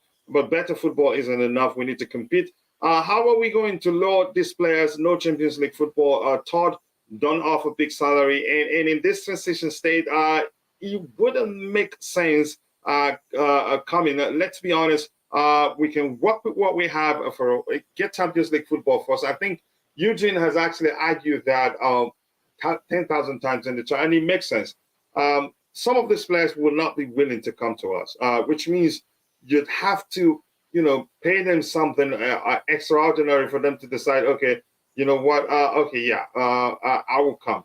Because it's business for all parties involved. They want money.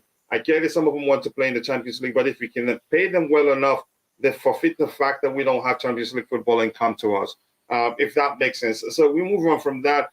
Let's see how they handle it. 2023 summer transfer business sold, loaned, or free Mendy, Koulibaly, Sarr, Aspi, Bakayoko. Bakayoko also, but I'm not too sure how much we're going to get from Bakayoko's sale.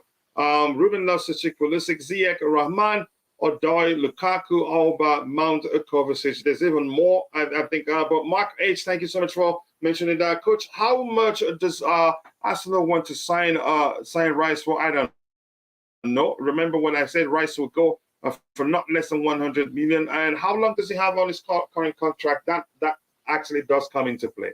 And if there's a way, again, there's a way West Ham will handle it, Rice will end up living on a free because he's not going to be happy. He'll feel like he served them well enough, and they are hindering his future, if that makes sense. So when you get a player to the extent they feel like that you're hindering their future, I think they take drastic measures. If they don't have too long left on their contract, they plan on running it down and leaving as a free agent, if that makes sense.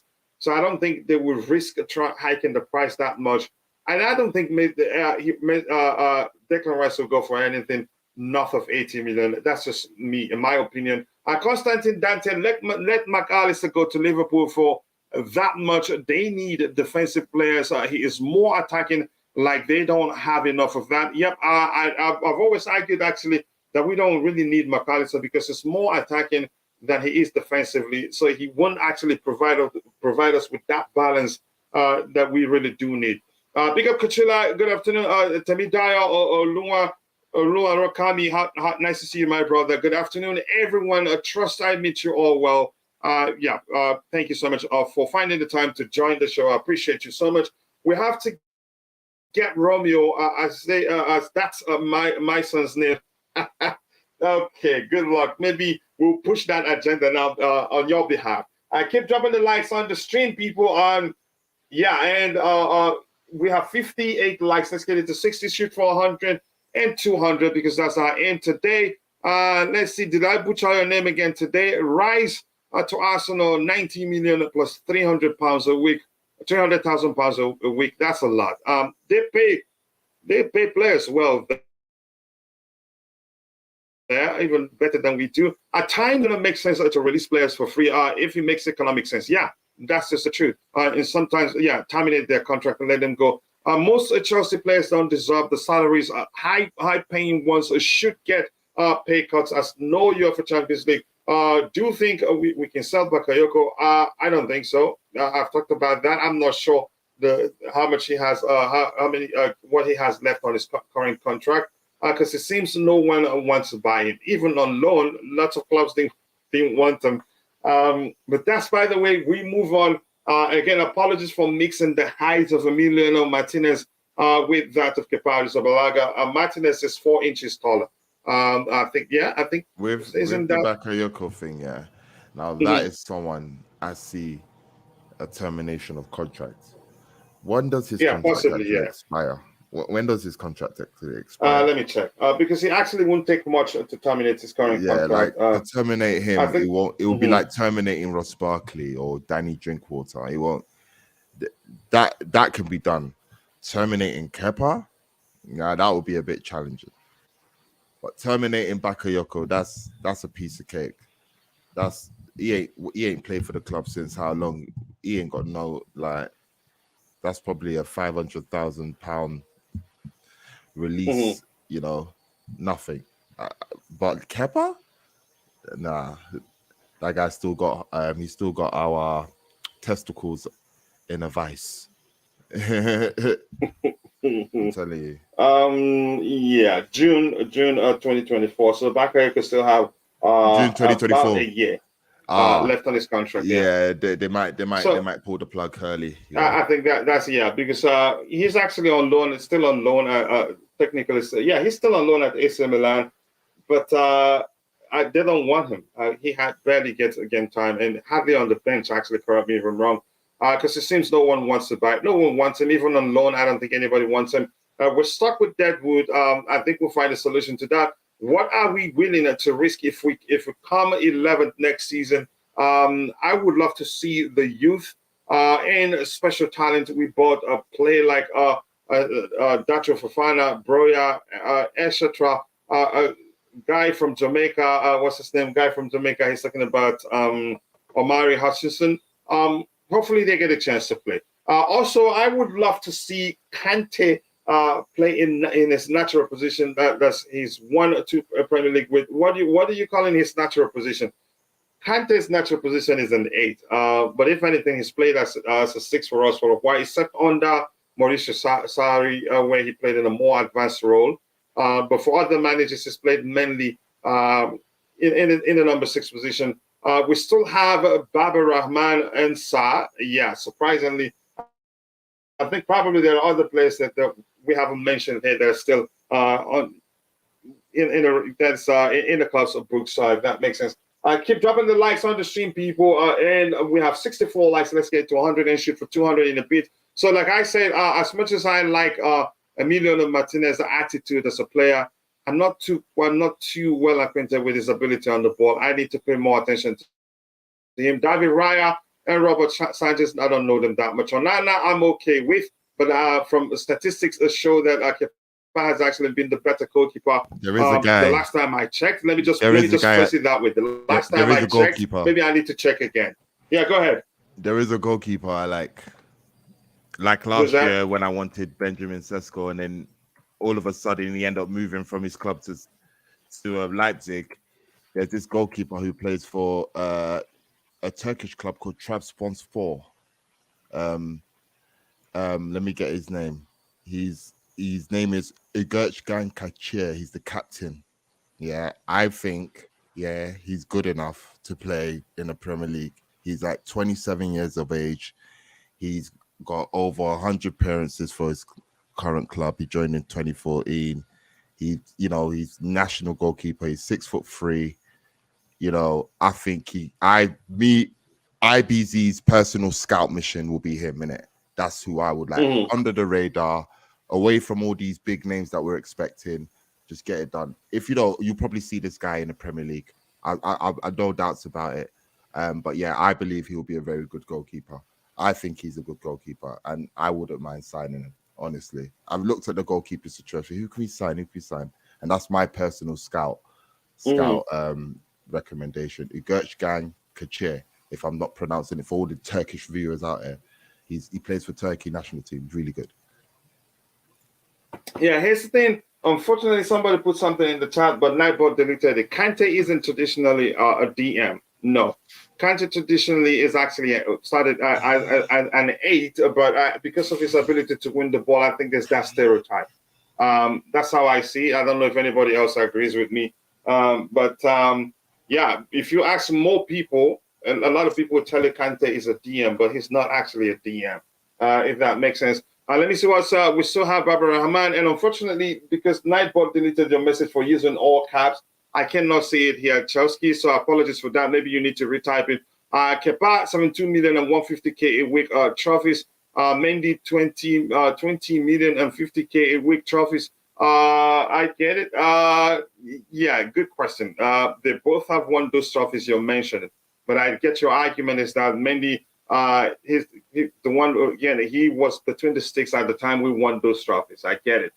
Which of the two has benefited Chelsea more, both financially and trophy-wise? One of those trophies in question, Mendy actually has to come off for Kepa to be the one. Which one? How did we win the UEFA Super Cup? Was it on penalties or was it the semifinals that it was Mendy had to come off for Kepa to go in? And what? I don't remember what happened exactly. Somebody there. Sorry. Penalties. Or was it? We won the UEFA Super Cup on penalties, right? Yes, Kepa replaced Mendy to be the one who was saving the penalties. Yeah, exactly. So we should be cautious how we present that argument. So Kepa actually won us one. If you're going by who was, again, the goalkeeper that was between the sticks when we won those trophies. But I get your argument. I don't think we need to be doing that comparison. They have what they do better than each other. Big up to you too, Keshawn. I hope you're doing well. Thank God it's Friday all. what's Kuchela cooking today for the Blues. We'll soon get into the straight away. We'll get into after discussing the last item we have here. We're going straight into the tier list exercise because it's been the third part 3 of it today, and we're still not done. So big up to you, Mikhail, my brother. Lavia, Rice, Casado, and Orate, and no other. Then a strikers department should be either Osimhen or Rushman. Is that what's his first name again? Who's this Rushman? What's his last name? Or Ivan Toney? Ivan Toney should be out of the question given his ban, 8 months ban, isn't it? Or a couple of those goalkeepers should either be Diogo Costa. I love Diogo Costa. Martinez is also good. So Martinez, again, I mix it up, is taller than Kepa Arrizabalaga, 4 inches taller, actually. I'm not liking Martinez the best. Okay, like you're talking about Lautaro Martinez. The best for us is Alvarez from Man City. But can you get him? I would say the possibility is not there. And Pep has a way of getting players even when they're not starting constantly, being patient and waiting for the opportunity to come. Let's just add a little bit of context. Yeah. I've been hearing Alvarez. What inkling or why does Alvarez come to Chelsea, or why does he leave Manchester City? What scenario? Why would he want to do that? He's the second striker next to the best striker of a generation, arguably. Why would he leave? He plays considerable amount. He contributes. It's his first season. He probably win a treble. We probably want to build on that. I mean, why would he leave after 1 year? That. I can answer that. Well, yeah. Enlighten me. I just want to know the psychology why he would want to leave to play elsewhere after 1 year of probably winning a lot of trophies. Why would he want to leave? Yeah, this is really interesting because there have been many Chelsea players in the exact same scenario, and fans have been clamoring to get them to leave to play for more playing time. Alvarez does not have an excessive amount of playing time. He is the number 2 to Erling Haaland, and he will always be. Now, if he is that unambitious to accept that position in view of the sort of player he is, fine. But there are other clubs, like Chelsea, that would make him their number 1. Okay. And he would thrive. So that was why Man City extended his contract to pin him down and make it, well, if he leaves, it's going to cost, a king's ransom. Because how about seeing it that he extended his contract because he doesn't care that much, because maybe he's content with how much game time he's getting. That's another way to see it. How about go on, Bobby. He will extend his contract because it's more money. He's getting more money for that, and nobody was in for him at that time. But if somebody suddenly decides to show interest, I can assure you he will show interest back. But the problem will be the price tag, because City have set it up that the price tag will be ridiculous. That was a good move on their part. They pinned down 2 big strikers, but, it's a waste. It's playing second fiddle.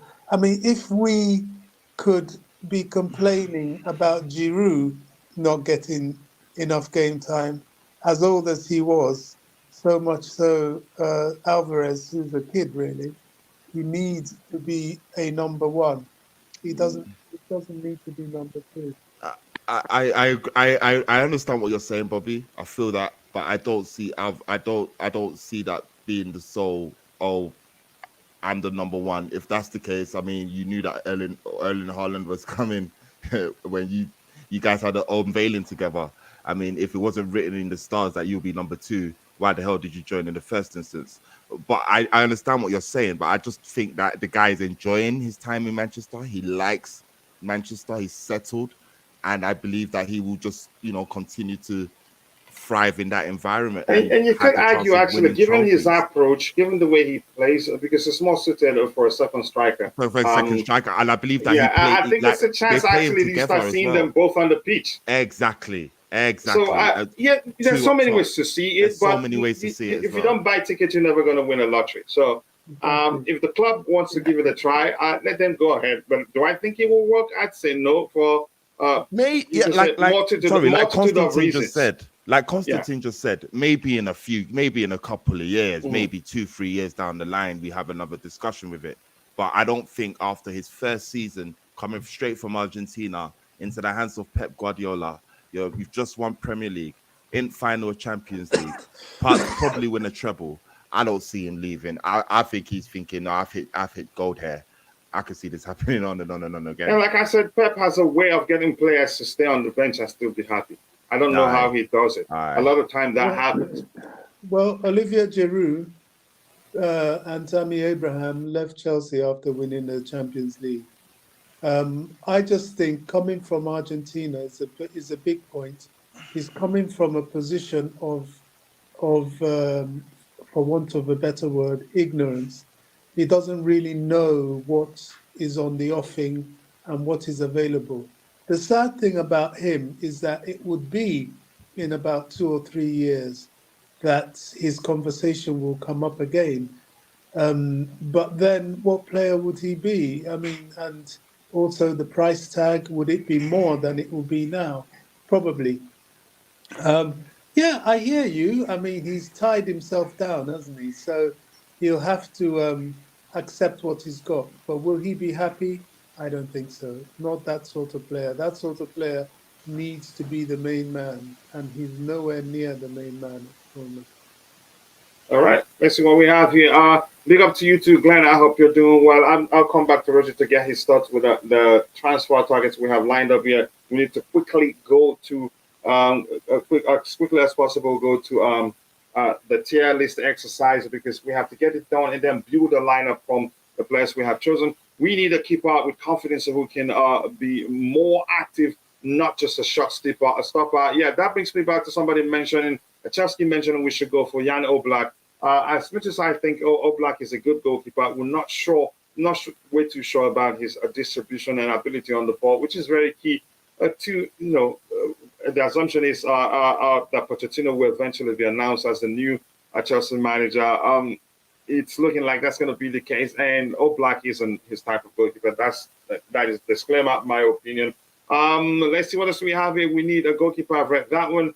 Big up to you too. I hope you're doing well. UEFA Super Cup was penalties and Kepa was the hero. Yep, exactly. So I can still remember that quite well. So if we have to watch how we argue cautiously. That Mendy won us everything between. So yeah, Kepa won us that, and you can argue you could say if you want to bring that argument, you could say Mendy lost us some final too. But it's not. It doesn't make sense to go into such an argument. Both goalkeepers each has one thing they do better than the other. Need Premier League experience keeper, one goalkeeper, Emiliano Martinez of Aston Villa, David Raya of Brentford.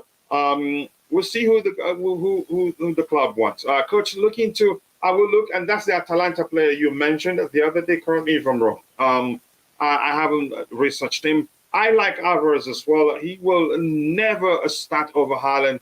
But how about the possibility of two of them starting together? Because Alvarez is more complete player of the two and can actually be a creator for Haaland. But Pep, let's see what he does with the two of them. How about Pep switches it next year and he just reinvents the 4-4-2 into some new style and he prototypes Haaland.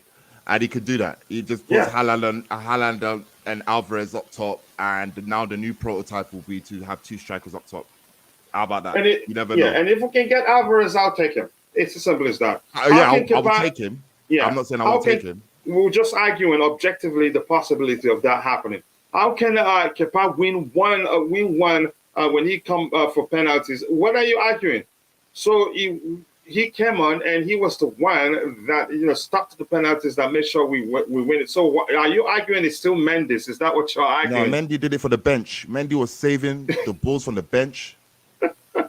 The value was dropping by 2 half for Mendy and half for Kepa. We should be objective at least. Go away. I love that one, bro. But that's, by the way, I'm going to scroll to the very bottom. Get people's opinions so we can move on. Let me see. Who would want to sit behind Haaland? I know he wouldn't, but the sort of player he is, you can actually have the two of them on the pitch because he Put can. both of them up front. They will complement each other in a heartbeat. Yeah, One's tall, exactly. one's short. Yeah, One's closer to gravity on the ground. But what? They will complement each other in a heartbeat. yeah, in What the so hell? many ways. Rudiger likes to side creep behind Haaland. I cannot see Alvarez joining. I'm sure he will be getting more game time next season, at least as much as Foden. Yeah. One injury. One injury in Alvarez is a starter. Come on, he's young. Why wouldn't you want to be with Man City winning everything? He will leave, but not now. Maybe in 3 years, and that is if Haaland doesn't move on to another club. You never know. Yeah. We never know. Alvarez might just be the guy, just be that guy, just waiting, just there. Haaland will leave, he will still be there. We never know. We never know. Like we never know, innit? But I can Okay, and see him. I can see him like learning his yeah. trade, innit? Here's Learning how something to else. play in the Premier League. Here's something else here from the Beautiful Game saying, Coach, if reports are to be believed, Alvarez is exploring his options. A cheeky bid could do it. Give it a shot. That's like I said. If you don't buy a ticket, you're never going to win a lottery. My argument is just that it's going to be difficult. I'm a believer in that. Okay. There's a lot of talk. I really would like people to have this energy for Chelsea players, but they don't. Mhm. This guy, if there's somebody that comes and moves for him, his head will turn. He's not in the right place. Whether we want to fantasize about what Pep Guardiola is going to do, yada, yada, yada, he's not in the right place. He is a striker. He's a top 9. He's that person for Argentina, and he was that person for the club before. Now, to convert him into a second striker, yes, it's possible. Will he be happy doing that as an understudy to Erling Haaland, who is younger than him? I don't. I have my doubts. Very, very much I have my doubts. That's why Man City tied him into a contract that in the short term will be difficult for him to get out of. They're not stupid. They know how these players are. A player can change his mind in the space of a month, not to mention a season. Yeah, I get it. That's a solid argument. I just have my doubts, and yeah, that's why we're here to have a conversation and come to a sensible conclusion. Playing for the best team in the world, a solid mentality to fight for his place. Playing on the best coach in the world. Chelsea are a shambles at the moment. He won't come. Like I said, we're all entitled to our opinions. There's been news Alvarez is open to leave City, which makes sense because he's not starting regularly. But let's see if that happen. We needed to put out a banner with Alvarez picture on it, and you think that alone will get him to come to Chelsea? But let's see if that happens. Centre Can I forward just add one possibilities. point to this? Look, I know it's not all fans, but there is a section of fans trying to push a narrative about Modric and Chelsea. Oh, Modric's not happy, apart from just coming here 5 minutes ago. And, he's looking to leave. Maybe he'll leave on loan. Isn't it funny? They have this energy for Chelsea players that are actually potentially more settled because he's right where he should be than someone like Alvarez, who is playing number 2 to a number 1. Well, Very interesting. I want to pull you up on that. That's not necessarily. You can't really say, Bobby, on that. How do you know he's not happy? How do you know he's playing number 2, number 1? Obviously, Haaland is the main guy. I mean, it is what it is, isn't it? But how do you know he's not happy where he is? Like, where you said he's not at the right place. He just came from Argentina. He was started straight from Argentina to Man City. Was he calling? Was he? None of us here is correct. We're just speculating. Exactly. Let me tell you how I know. Let me tell you how I know. Within a few months of his coming, and with the knowledge of the fact that Chelsea were looking for a striker, Man City immediately increased his contract. That's how I know. They were scared of losing him. You're not scared of losing a player who's happy and When were dandy we and going? prepared to play second fiddle. Let's Go for Alvarez? let's move on from that topic. I think if it happens, it happens. If it doesn't, it doesn't. We'll find out. We're just none of us is correct. Sorry, Bobby. I can't say. There's no way to say Bobby is correct. There's no way to say we're correct. We're not avarice. Until it 100%. happens, Yeah, then we know. 100%. Yeah, you're right. It's as simple as that. So I'm going to move on. Let's bring you on, Roger. Your thoughts with the players we have lined up here that we're linked with. And for the striker options, we have Victor Osimhen, Tammy Abraham, Lautaro, Martinez, Rasmus. He's on the list. That's the Atalanta guy. Correct me if I'm wrong. Is he the Atalanta guy? Yes. Is he? Okay. I don't know him that well to argue whether I think the club should sign him or not. But Tammy Abraham, I would say it's a risk. It's a huge risk. I don't want to see any situation. As much as I think he'll probably again do better than Lukaku, because I think he's more rounded than Lukaku is. But I still think it's a risk. I'd rather him stay there and keep doing his thing. Victor Osimhen, I'm not sure the sort of striker I think would want right now. Lautaro Martinez probably he's at something close to the players I've seen play under him in the striker role. But that's just me. Disclaimer: that's just my opinion. I don't know everything. But Richard, your thoughts with all the players we have listed there.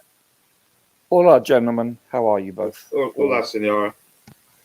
So, interesting conversation. The one thing I would say is with Bobby's statement is that yes, they extended his contract rather immediately, but I think that's because there were speculations that Haaland was maybe a 1-year stay. He was basically going to go to Real Madrid or whomever. There's been huge speculation that Haaland's not going to be there long. He's like, perhaps even actually prior to moving to City, there was debate for many experts saying, does he stay in the Bundesliga and go to Bayern, or does he go to the big guns first, like a Real, and then later on, after winning everything, maybe go to his father's club, City or whomever. So there hasn't really been a lot of longevity associated with this transfer. So I think City look at this and say, you know what, there's certain chances that, guess what, we could lose Haaland regardless of how the season transpires. This is early on to the mid-season before Christmas around the World Cup. So they as Bobby said, they hedged their bet because you know what, they can't afford to lose both. And so actually penning him down to a longer contract is the right thing to do. If I had to speculate, I would say Haaland would go probably before what's his name? Alvarez. Yeah, Alvarez. I really do. I think if anything, I think Haaland's going to be hearing a lot of calls to go to a huge, to be a Galacticos. They're building basically another Galacticos team. I mean, you saw what happened during the week. They have run out of legs with all the greatness that Royce and the other chap has done, the former Spurs player in the midfield. They no longer have it. So you're going to see, I think, how shall I put this? A newer version of Real Madrid starting next year. I think this metamorphosis from the more established players will be trending towards more the newer, younger players. So especially in the midfield more than anything. And you have a look at, their number 9. It's been quite often now this season. And there's a reason why they're so far behind Barcelona is he's a great, he'll go down as one of the greats in Real Madrid's history, but he's lost it too. His legs are no longer there. So they're rebuilding, and I think he will be a much sought after commodity, and they are willing to pay top dollar for him. So that's how I see it possibly. I think that if anything, I think it's going to be very hard for us to get Alvarez because I see Haaland moving before. As for Rasmus, he's a bloody good player. He's Danish, if I'm not mistaken, and he's young. He really is, and he plays for Atalanta. I looked at I've seen a couple of his videos. He's a how shall I put this? A mini me of Haaland. He really is. He's really good. He's got so much strength, and he's a very humble young man. I saw a documentary about him. I'm really impressed with him. It would behoove us for us to go after him, I believe. And with regards to the goalkeeper, you know my beliefs. I believe that both of our keepers on our current squad are good enough to win trophies for Chelsea, assuming that our defense and our midfield protect him. It's that simple. Obviously, I think the distribution from Kepa is superior. And as I said before, you have a look at the last week of how many great goalkeepers have conceded shots from way outside the box because they're not being, what's the term I'm looking for? Blocked. It's that simple. It's any keeper can be scored on, based on how the ball moves, especially in today's modern ball. So I think you look at Kepa, whether you like him or not. I've looked at him immensely, and this is the position that I study the most. And I think his distribution, the way he reads the game, the way he comes out. I don't forget, look how old he is, or shall I say, how young he is. He's a fetus, He's what? How old is he? He's 28. So he's just entering his prime. He's got another 7 to 10 years. But unfortunately, it's looking like the club is looking elsewhere. Sure. Yeah, it does look that way. And his salary, I think, we must recognize and most likely an issue. Yeah, well, what is he on a week now? I mean, he's highly paid, isn't he? I think it's around 150 or so. Yeah, and I know Mendy's on like pittance compared to him, which is So I mean, that does come into part of the equation. I agree, but I've looked at other keepers, and I look around the Premier League especially, and he's one of the top, in my opinion, that I would rather have on our team compared to most other keepers. There's a very few that I would choose over him. I really would, assuming our defense and our midfield is protecting each other. And that hasn't,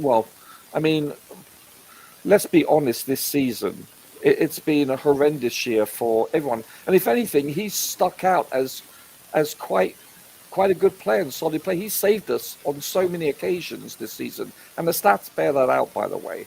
So his save ratio is very high. Now, I admit one thing, that a lot of those shots that he saves, a lot of them are padded with looks like a back pass. I agree with that. So all the critics can say, and I totally agree with that. But I believe he's adequate. So is Mendy. Just Mendy's distribution is somewhat inferior. That's my only concern. Sorry, Coach, I dropped. And Rasmus is just 20. His contract with Atalanta expires 2027. Really? Yeah, and how much do you think he will go? On transfermarket.com, usually I don't trust whatever they say the transfer value is. They say 35 million. I doubt that. I think more than that. His statistics. Has anyone seen him play? Has anyone looked at him? I haven't seen him play. I do watch Italian leagues. Maybe I haven't paid attention quite well. I have to now. Whenever Atalanta is playing, I have to pay attention to see. Yeah, he's really impressive, gentlemen. I suggest y'all look at him. He's very impressive. I want to look beyond the highlights and watch him play. No, I've done that. He's really impressive. Yeah, I think he's trying to process too. Yeah. Real Madrid also wanted we're talking about Alvarez here. So I think it's beginning to City may well find it difficult to keep him, but let's see what happens. I can assure you, Pep did not extend Alvarez for his future at City. No one expected Haaland's success, and Alvarez was bought just in case the City will accept the right offer. Trust me. Okay. No one expected City's success. Let's really? No one expected Haaland's success. No, really? Yeah, exactly. A lot of people don't. Here's the thing. Let's move on from that discussion. It's going to just waste our time. We have work to do here. A lot of people didn't expect it. To be honest, let me just say some people. Why? Because he's a traditional striker. And Pep most cases, all the time, have always played I'm with so hybrid number sorry, 9. sorry, Yeah, I have coach. to disagree with that. No, Yeah. coach. Everyone knew he was going to jizz Not because everyone, City. really. No, coach. No, Everyone knew that all City needed was a quality striker like him. For the chances Manchester City creates, all they need is him up front. So I Now, okay. refuse. here's the I thing: you have to refuse speak I for that. agree. yourself, IBZ. I, Not I everyone refuse knew okay, he was going to be that coach. successful, Coach. and down to how Pep likes to play the game, not I down to die. him being a bad Sure. player. Sure, can I just say something? IBZ, let me drop for 1 second. Yeah, Do you man. know why I disagree and agree with IBZ? Haaland wasn't expecting this. It's because ESPN and I believe it was Sky Sports. You know what they were doing before the start of the season? They were asking panels of people that are obviously professionals that have played before. They were asking them what numbers of goals they would score, and the options were given. Would it be like over or under of 50 goals? Would it be between 50 and 60? And would he break the Premier League record this year? And so when you have multiple channels from different countries basically offering the same options for this subject matter, that tells you that the expectations are very high. The vast majority of pundits, professionals, all assuming that he was healthy, of course. I mean, if you go out in week 1 or 2 with a knee injury, of course, that's not going to transpire. But the general consensus was that he was going to dominate the Premier League this year. That was the general consensus. But there are still people doubting whether it will work, even Pep's approach. Not that Haaland is a bad player. Let me tell you what was said. Let me be real. People were using the same German tax logic because of PTSD trauma from Timo Werner. They were trying to put Erling Haaland in the same bracket. In the Community Shield against Liverpool, I saw a Chelsea Twitter influencer type B, or whatever you want to call him. He said Erling Haaland is a cross between Lukaku and Werner. I almost lost my rag. I said, are you whining me? Rory Jennings went on Sky Sports Breakfast and said this guy is a waste of money or whatever he said. The weirdest takes, and I'm sorry, if it's coming from Chelsea mouths, I'm going to say, Rory Jennings said he wouldn't get 15 goals. I expect something stupid like that, and I don't know where it comes from. Maybe it's Timo Werner's PTSD for Chelsea fans that German league is overrated.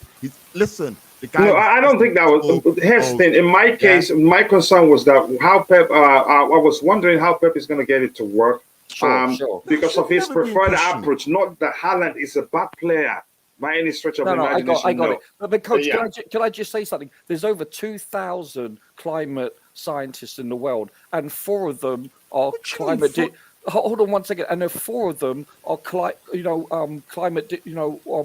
Global warming deniers. So you're always going to find people that will, shall we say, swim upstream.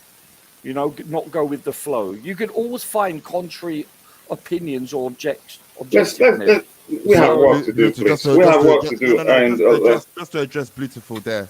Beautiful, you don't know me personally. So within my circle, I shocked a lot of people when I was telling Haaland before he come to the Premier League. Maybe not on this channel here or what have you. But I told a lot of people that this guy will cream. I wanted him at Chelsea with season before. I wanted him as a number 9 because I knew what he would do. IBC, don't take anything you see in the chat personal. I know you're not doing that. Just to address the fact that I did see it. I don't need to prove to you, but listen, I did see it. So I'm not really surprised at him. Me, I wanted 80 goals from the motherfucker. The guy's got what? Let's watch the French, please. But it is what it is, isn't it? In hindsight, you could say it's easier to say, but I expected it. And if you didn't expect that he was going to cream his shorts, if you've not seen what he's doing at Dortmund, and you think he come to Manchester City and he will digress, I mean, what are you saying, man? It's the proof was in the pudding, and obviously. Please, no matter how tense the debate gets, let's watch our language. There's a setting with the channel. It's not the same as others. The age that is allowed to come on here can cause a problem. Yeah, my virgin ears. Yeah, I get it. But I'm just my point is this: no matter how tense it gets, let's watch the language we use. They announced Poch, as the soccer aid manager. Let's see what else. I'm going to scroll to the very bottom. We have lots of work to do here, please. And unfortunately, I'm going to skip quite a lot. Real Madrid making big calls to be competitive by signing elite ballers while we are stuck with our defeatist. Is that what that is? A mindset with players like Kepa, Mount, and Gallagher. This club is really washed. Okay, that's your opinion. Roger, you cannot defend against Mendy attempting crude turns in his own 6-yard box and Kepa ducking out of the way of long range shots he's avoided. I can't defend Mendy's turn. I get it, but I can defend. He's never ducked out of the way, so I disagree with that. Yeah, as I said, Mendy's distribution can. When he's on form, he's proved that he can win trophies with us. He's won multiple. So, but is his distribution and is he technically, shall we say, lacking with his feet to a certain extent? Yes, I wouldn't call him Bambi on ice, but yeah, he does need to improve. He's not as proficient or as technical as Kepa. And, as I mentioned earlier during the week, the best goalkeepers in the world can be beaten from 25 plus yards if they're not closed down. It's that simple. Let's move on from that topic, please. No more responding to anything in the chat. I'm going to catch up, then we'll move on. Is Eugene now here? He's not here. You would have liked to hear him speak about Højlund. I'm not sure how to pronounce that name. Let me just go with Rasmus. Yes, Richard, I've been watching him a while. He's a beast size, a strength, a speed, dribbles, best young striker in my opinion. Yeah, I agree. Okay. Yeah, he reminds me of Holland. He does. Okay. The argument is that the club is looking for experience in the attacking area, but if we can get him, fine. But I'd have to take my time to watch him. I knew Haaland would be good. I didn't expect him to score more hat tricks than you've had. They just go away. To be honest, 2 additions needed: a DM and a striker, and a central attacking midfielder. Are preparing for us to go by everything but those 2 positions. I made it 3. An attacking midfielder. I get it. Some people say we have too many midfielders, but yeah. Haaland is going to Real this upcoming season. Alvarez is off the question. Wow, some argument right there. There's nothing to write home about Kepa. He's so nervy. Okay, everyone expected Haaland to ball. Most didn't want it to happen. Maybe that's another way to put it. My question was always Pep has always played with traditional, with not hybrid number 9s. How is he going to make it work? Let me say he's played with hybrid number 9s for a while, or more complete number 9s for a while. But it turns out he knew what to do to make it work. But it has worked for them, and I think this is better put. Maybe a lot of people didn't want it to happen. Maybe that's the argument. Haaland was going to be the best striker in the world, and was an easy call if he didn't get injured anywhere he went. A lot of people thought so too. Zaha, 30 goals plus at Dortmund. That wasn't easy. Who needs Haaland when we got Lukaku? Yeah, what we need to hear. Coach, yeah, you like to insult us panelists. Roger and IBC, are you telling me you expected him to break the hat-trick record? No, not a lot of people didn't. Like some people have confessed, the goals scored a record and more in his debut season. Come on, no one expected it to be that much. Some people could say they expected it to be that much. For me, I did. Shout out to the football manager players. Shout out to the real football manager players that expected this 4 years ago. You had me Rory Jennings. I don't like that guy that much. Haaland isn't perhaps ideal type of player. Beautiful man, I love you, bro. No, boys cannot handle the truth. Beautiful. You could say that, but he's made it work. So apparently he's perhaps ideal type of player. No Haaland, but no land. Maybe global warming is not real, Roger. I'm freezing my Earth is flat too. On a clear day, I can see the Khalifa. Just go away. Haaland is scoring goals because of the way City and Dortmund play.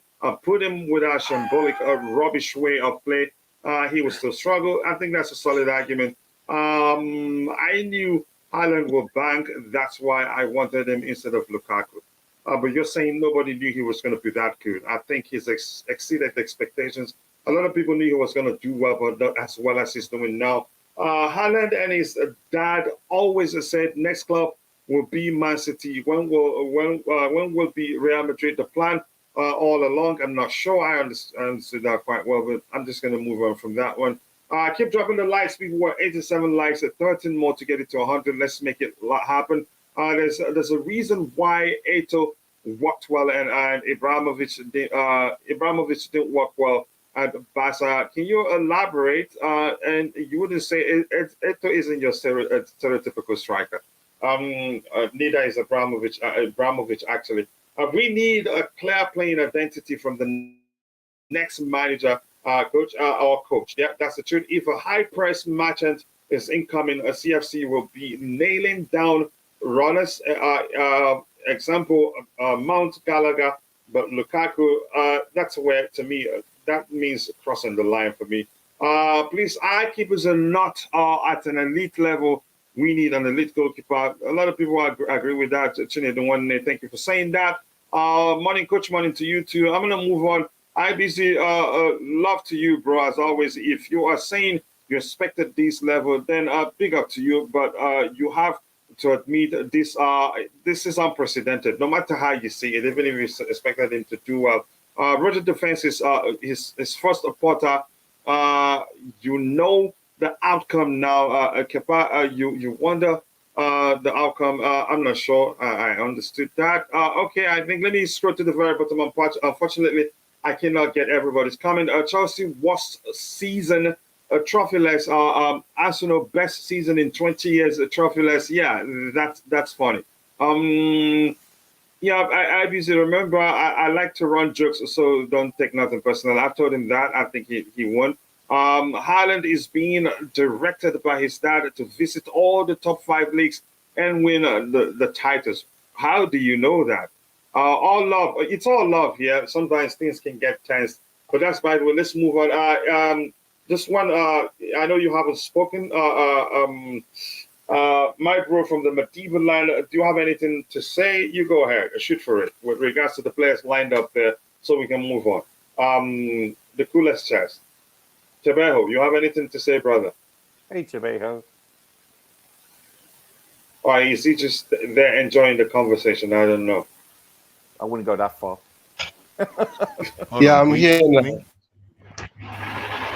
Yeah, go ahead. You have anything to add? No, nothing to me. Yeah, you go. Sorry. Man, I'm listening to Roger. You asked Roger a question about which players he will prefer. He just wrote an essay for you.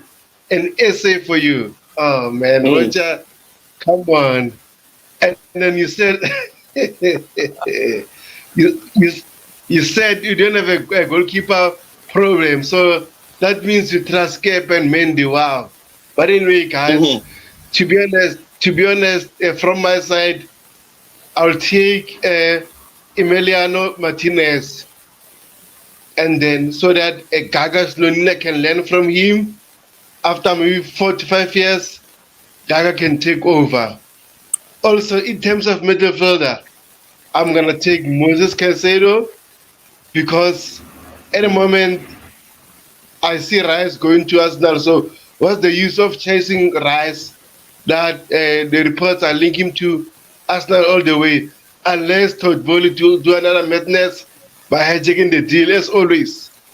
And in terms of strikers, Victor Osimhen, I like him, but again, he's so expensive.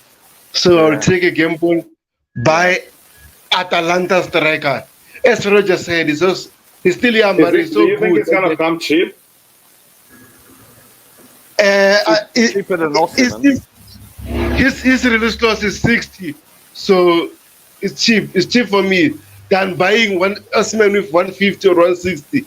That's a lot for a striker. Come on. So I don't want Chelsea to waste another big money on a striker. I'm sorry. I hate it if we had Lukaku, we had Morata, we had Torres. No more big money spending on a striker. Hopefully we learn from that. And if we waste another money and then Osimhen flops, oh man, Chelsea will be a laughing stock. So hopefully our directors and the owners have done their research in terms of a striker. So Roger, please, when coach asks you a question, just go straight to the point and then stop writing essays, please. Thank you. Otherwise he goes to jail, right? Okay, let me ask you a question. I didn't understand the first player you were talking to. You said Martinez. Which Martinez? There's so many Martinezes in oil. Which one? Is he on Aston Villa? Or You're talking about a goalkeeper? Yeah, the goalkeeper, the Oh my Argentinian God! one. Yeah, no bloody way. You've seen him with his feet. Poch would never choose him. He's looking for someone that is technical with his feet. He's not. So yes, tell me that who's that? Pochettino now.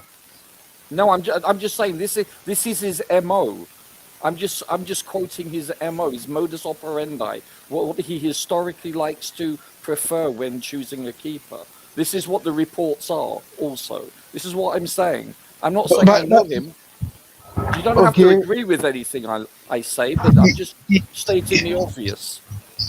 Yeah, I agree. So in terms of the list, which one would you prefer, Roger? For all the available goalkeepers that we could get? Yes. You know, I agree with Coach about the guy from, is it Atletico Madrid? I forget the... Yellow Black. Yeah, he's a very good shot stopper, excellent. I don't think he's... Well, how old is he now? I forgot. What's All Black's nationality? Not German. He's not German. Oh, is he Dutch? No, not Dutch. But go ahead. I'll find out. I thought he was German. But no, I think he's like Croatian. I don't think All Black is German. Go ahead. All Black is not German. Okay. So Slovakia. Let me find out. Slovakia, right? Oh, is he Slovak? Okay, I didn't know that. Okay. Yeah. Go ahead. Yeah, I've always admired him. He's been a great shot stopper. Let's be honest though. What about his distribution? Do you rank it? Do you rate it? No, I'm not too sure with those things. Exactly. To me, he's just a good shot stopper. Yeah. And the way Atletico Madrid playing out of the back isn't really their thing. I agree. Yeah. So see, to me, obviously, my favourite, but it's never going to happen, would be Courtois. But he's burnt his bridges, and he's the exception to the rule. If you're going to have a goalkeeper that is, at the top of his game, and let's just say distribution, being technical with his feet, is not his forte, then it would have to be him. He's probably been the best keeper the last 3 years in the world, in my opinion. He's immense in big games. So it would be him. Then you have to look at Liverpool or City's keepers. They are the other two options, which are elite goalkeepers. But is that possible and likely? No. So this is what I believe. Listen, and Mendy, when he's in form, he's an excellent keeper, as he's proven to be. Currently, he's not in form. So you're seeing a person with low confidence levels and a lack of game time. And as I said before the last game, I said, don't blame him if he makes a few faux pas, and he did immediately. So, and that's normal when you haven't played in a long time, when you're coming off an injury.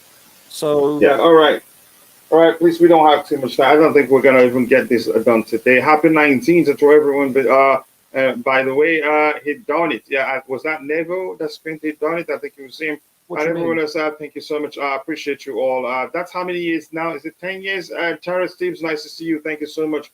I appreciate you all. Let's move on and get something done here. We have something to sort out here because we cannot, if you're paying attention, the plan is to complete this. And if it's needed to narrow the list down, we'll do that. But after this, we're going to build on the lineup from the players we have here. But we have an issue. A lot of Chelsea fans want Maatsen to come back. And we're not too sure whether the club are going to decide to sell Marco Correa or Ben Chilwell.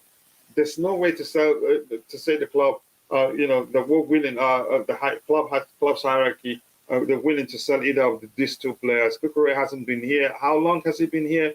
And you can argue he hasn't done badly either. But a lot of people don't look at numbers. They just find, he was, you could say he was being singled out at the time where the whole team was, as the team as a whole was poor. So I'm not sure Roger, I don't know. Maybe we should just because I don't know what to do there. What we have to do there to accommodate Ian Mason. Either of the two have to make way, and that's something pointed out by Rahayu Contender FC.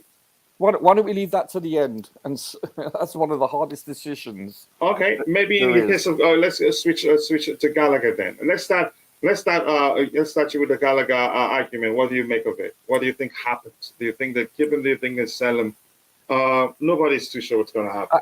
I think the key to that is Mount for sure. For instance, hypothetically, if Mount does indeed leave, then I think we're not going to let Gallagher go because of his industry at the very least, and the fact that he's proven he can be quite clinical when he played for Palace. I think he scored 11 goals, if I'm not mistaken. So in a season, which is, he's proven he can do it in an inferior team. Or squad, I should say. Wow. 12 more likes to get it to 100 people. Keep dropping the likes. 12 more to get it to 100. Let's make it happen. IBC, what do you think? Gallagher, do you think the club keeps him, or do you think they sell him? No, you skip me on this one. Just keep going. Right. The coolest sorry, just to mention, your thoughts. Can I just ask again? Sorry, guys. Can I just ask? Go ahead, IBC. Are we 100%? I did this on another. I think I did this on Lewis's channel. I'm gonna do it on this channel. Are we 100% sure? Yeah, that Mr. Christopher Nkuku's coming in July. Yeah, I think it's coming. Yeah, he signed the paper. Yeah, it's on 10th. It's signed, and the Leipzig president has actually talked about it. Yeah. Why? You don't think he's coming? You think he's scared? He's coming. I don't think too strong. You think he lied on the contract? What contract? There's a contract? Where is it? Yeah, well, they had a pre-agreement, right? Let's not just dwell on that. It's just we're just going to end up. Yeah, that's all I want to do. But yeah, we move. In my opinion, I think it's coming. In his opinion, he thinks it's not coming. Why wouldn't it come? Let's just move on from that. Otherwise, we're going to be going back and forth, and we're not going to achieve anything else. Yeah. Because he's right. Until it's you get an official announcement, it's not done. Let's just see it like that. His case is not like the case of Malo Gusto that the club announced, which you could argue begs the question: why hasn't we be able to announce the fact that we've signed him and say he joins us in June, just like the case of So he has every right to question whether it's done or not. So let's just move on. Tobeho, your thoughts, Conor Gallagher. Roach, I hope you've dropped. Yeah, fine. Yeah, okay. Yeah. To be honest, I agree with Roger here. Yeah. No, you can't do that. Look, let me say what I can say. Please, go ahead, Tobeho. Yeah, to be honest, from my side, it will depend on whether Mason Mount stays or leaves. So if Mason Mount leaves, I see Conor Gallagher staying, because at the same time, sometimes this season, I don't want to judge a lot of players a lot, because a lot of our players had no direction from our managers. One game, Conor Gallagher was playing as 6. One game was playing as an 8. One game was playing as a winger. Man, that's why these players really need a good coach so that they can have a direction. But I'm gonna agree with Roger in terms of Conor Gallagher. But here's the thing: since it's still an if we're still not sure whether Mason Mount stays or leaves, so I think maybe we should skip Conor Gallagher at the moment, because we used a vote. To me, in my opinion, I think Mason Mount is most likely to leave. That's in my opinion. Disclaimer before anybody starts to fight me. Then we used the poll in the chat, and more people thought the club is going to keep him. So that's why you see him. Rotational player doesn't mean he's not going to be started. Rotational means anybody here can start, anybody above. Starting players can also start. Maybe it should have been just a single row, but it doesn't matter anyway. But my point is, I'm not too sure but people has voted that he stays. So if people voted he stays, what happens to Gallagher? Do I think they'll keep them both? I honestly do not know. So let's go to the most obvious ones. I don't know. Bobby, you have anything to say, Gallagher, in the case of Gallagher? He's at work. That's why he hasn't come in. He knows he can always come in whenever he has. Okay, there you go. Yeah, I'm here. I'm here. Okay. I'm here. Gallagher. Well, you know how much I like Gallagher. I don't want him to go.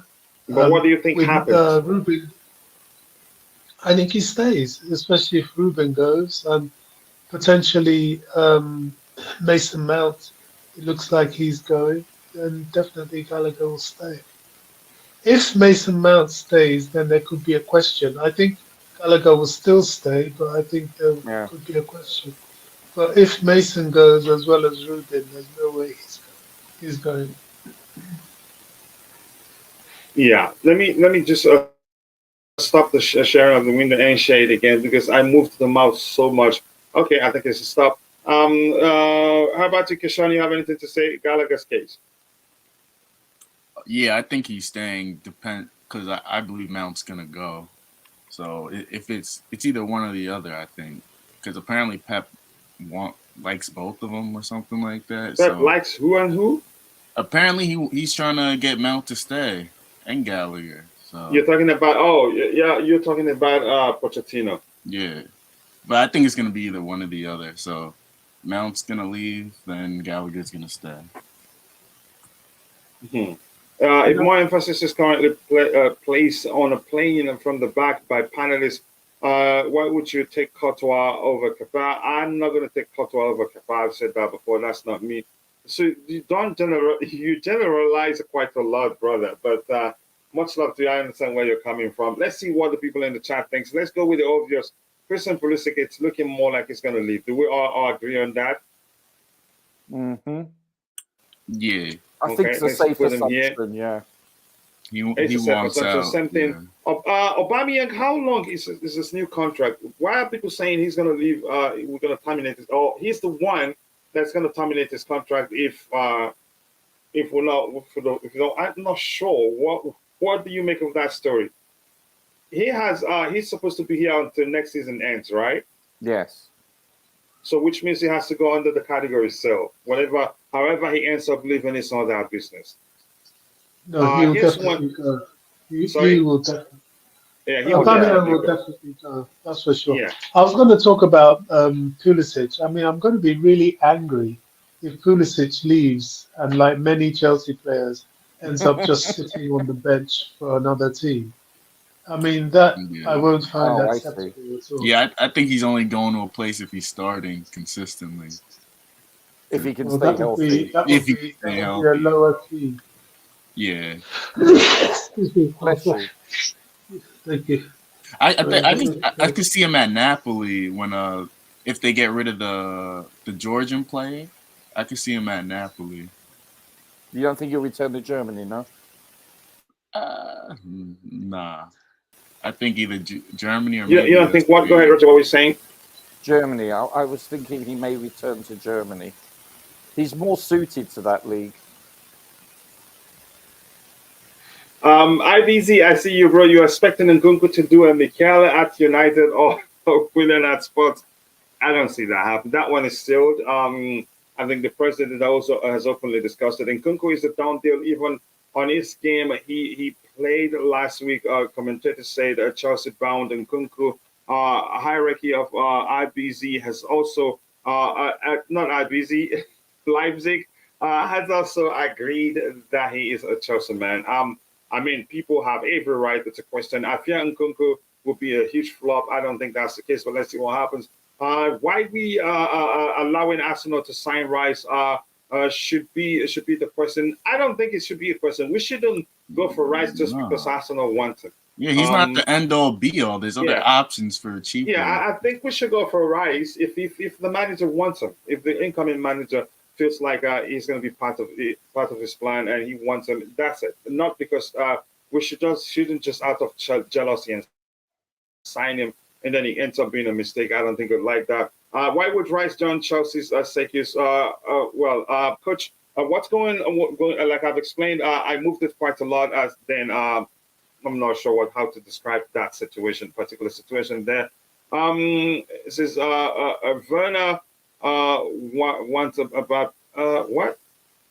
I'm not sure what to make of that. This if the midfield isn't revamped or proper, then we are wasting our time. The highest Chelsea will finish is 10th in the coming season. Like I said, I'm just going to put it together overall. We just have to be strategic in the market come summer. Let's talk about Felix. That's one signing that I still don't think will make sense, even though I think he's a good player. It's one player, even where we found ourselves. It's a signing that will not make any sort of sense. Nkunku is coming. Nkunku plays as 10. Felix also can play as a 10. He can also play as a second striker. Nkunku can also play as second striker. So I'm not sure why the club will push to keep Felix while until Kai Havertz's case is sorted out. And at this point, I'm not too sure. Really, I get it. He's a fine player, but I'm not too sure really. And plus, the rumors that he's actually not looking to stay, given that we don't have Champions League football, which you could argue is absolute nonsense. But let's get your thoughts. Let me start with you on this one, Roger. What do you think happens? With who? Felix. That's such an important question. Listen, I understand that he could be a surplus to requirements in some regards, but not really when you consider that, yes, I understand we're not playing in Europe. However, you can't expect everyone to stay healthy for 38 plus games domestic trophies. You just can't. It's that simple. I believe when he's on the field, he exhibits a lot of technical ability. He's excellent. He's very young, so he's only going to improve. And don't forget, he's played less than half a season. In fact, way less than half a season with us.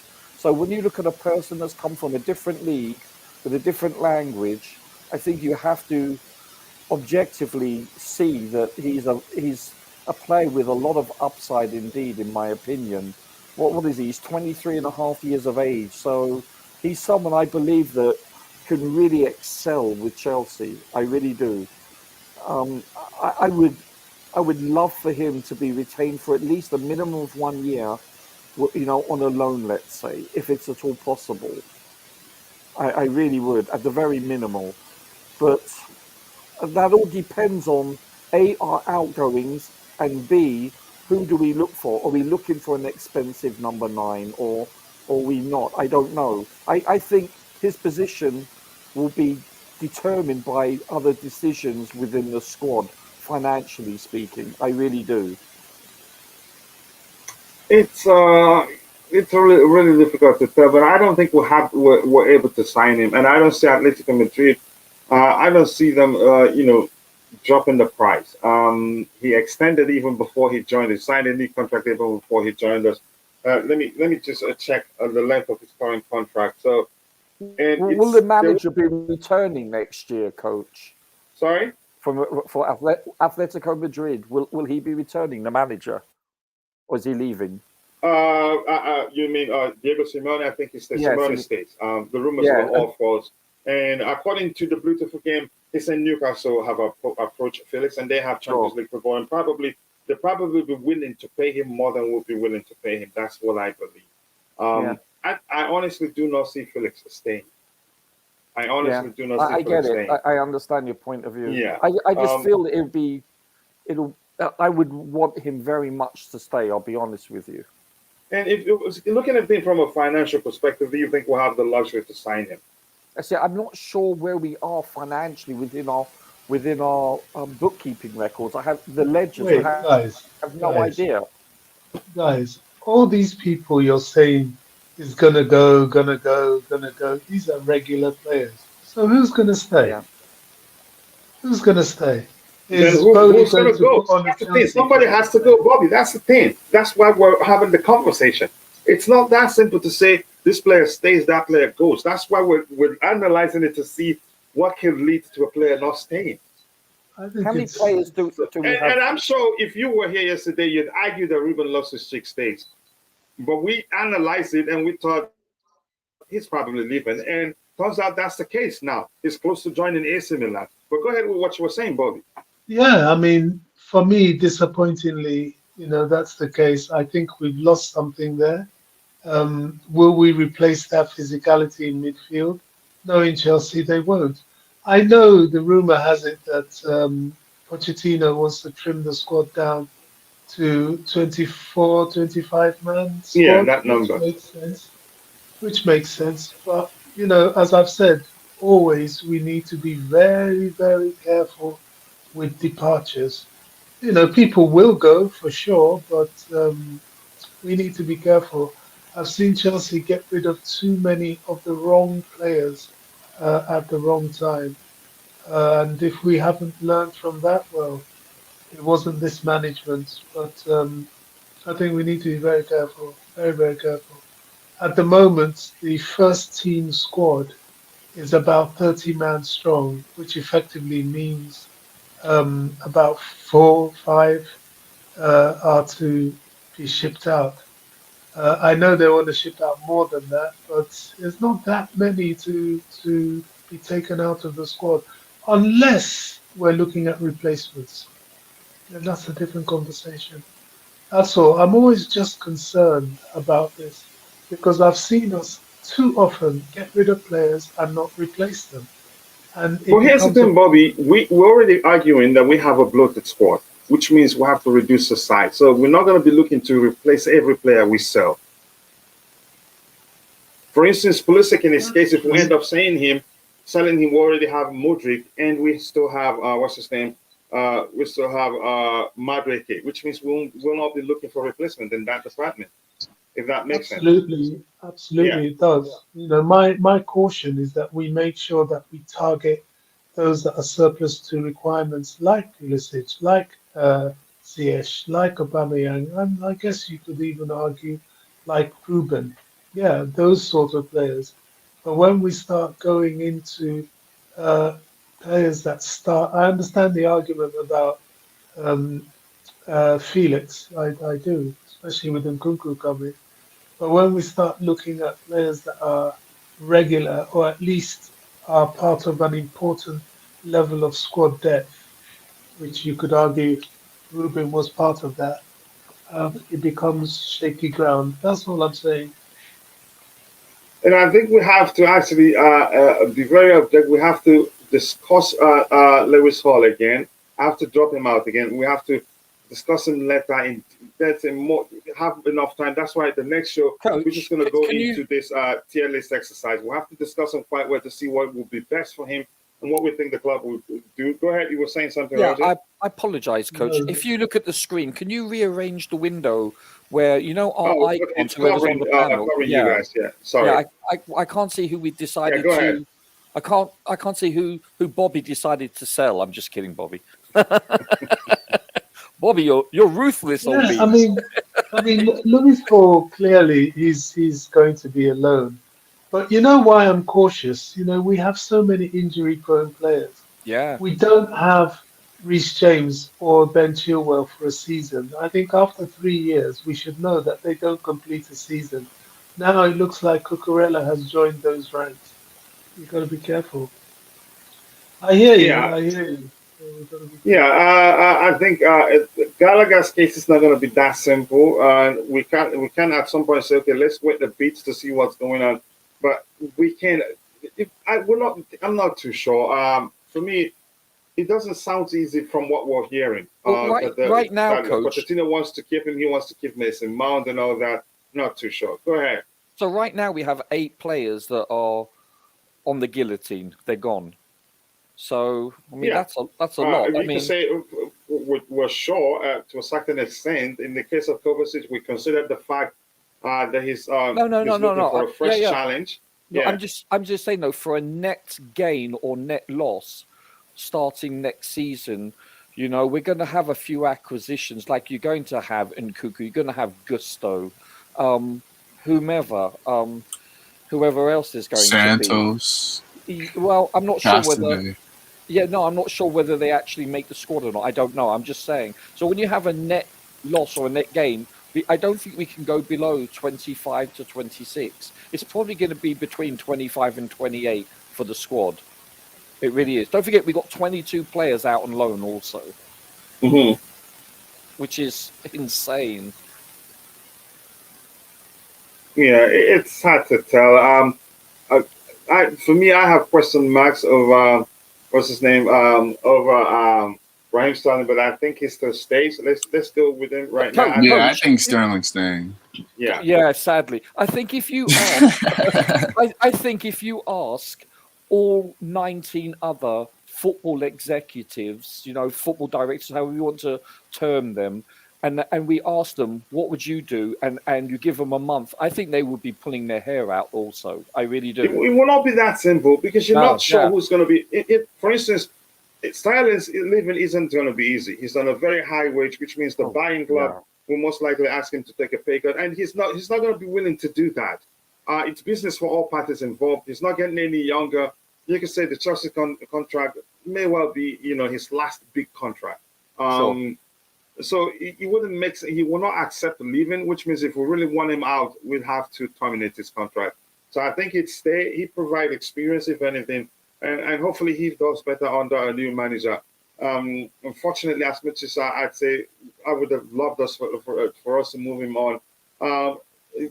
We get to it. This isn't as simple as actually sound. Isn't Anjorin is still acting on our books, but I think he still go out on loan, isn't he? Right? Tabeho, is Anjorin still in our books? Yeah, let me see. I've got him here. Who? Hold on. Tino Anjorin, he's still in on our books, right? Yes. I'm looking right now. I think he is. Yes. Yes, he is. Tino Anjorin. Yeah, he's on one of the 22. Yeah. Zakaria just goes again. We don't want to keep him any further. So the most you can say suitable is terminate contract, but you can say just let him. But we don't. It all works if you understand what we mean. While it's not like he's still on, he will still be on the contract, but we're not going to extend his loan stay. We're not going to buy him. Just let him go. So you can still the term termination still applies. We get it. I think Santos will be on the squad next season. We're not too sure. He has to get the work I think permit. he has to get the permit, but I think he's good enough to be a squad player right now. I'm excited about him. Yeah, let's talk about the dinosaur in the room. Maybe that's a good place to start. The woolly mammoth. See, the funny thing is how we're avoiding talking about the most difficult ones to figure out what's going to happen. Because Conor Gallagher, we're not too sure what's going to happen. João Felix, I think he will end up go back to Atletico Madrid or go to another club. And that's what I'm saying. Because Atletico Madrid, if they see a buyer, they'd sell him rather than loan him. Because I'm seeing that what we're going for, we're trying to keep him for one, extend his loan stay. And the rumors are that Atletico are willing to do that.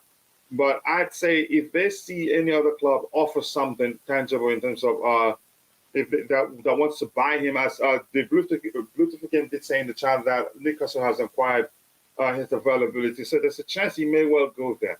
And they have it's looking like they're going to have Champions League football. I think it'd be difficult for that not to happen for Newcastle. I don't know, but let's talk about the dinosaur in the room. You go ahead, Roger, if you want to start.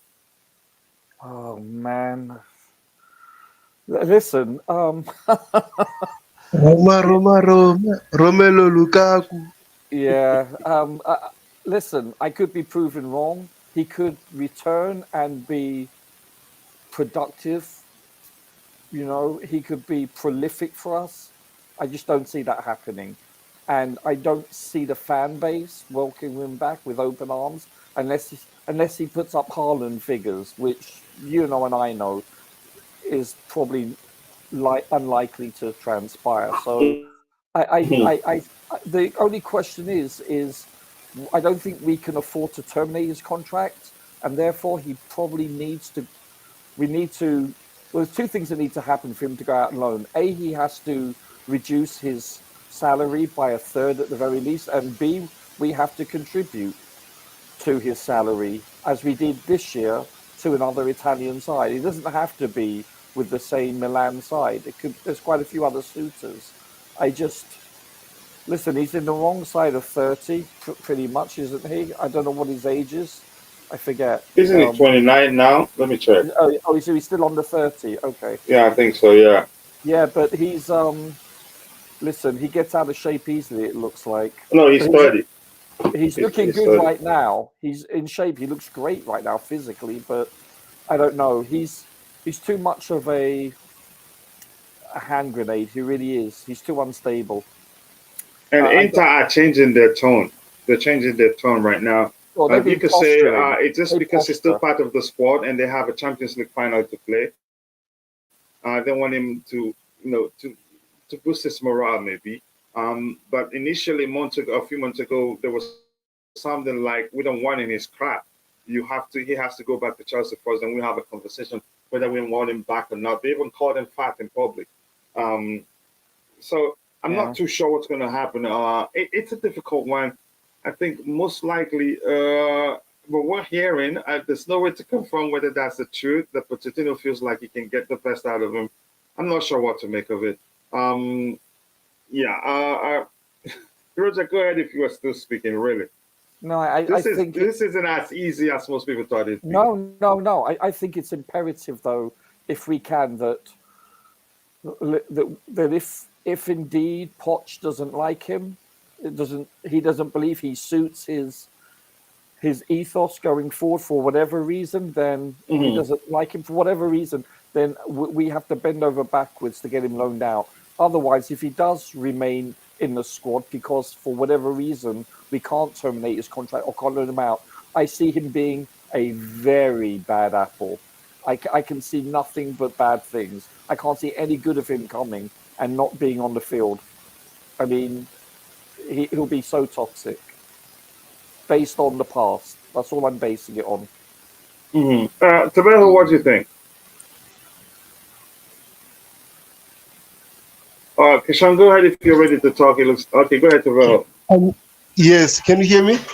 Yeah, I can hear you crystal clear. Oh man, Romelu Lukaku. To be honest, I'm gonna be honest.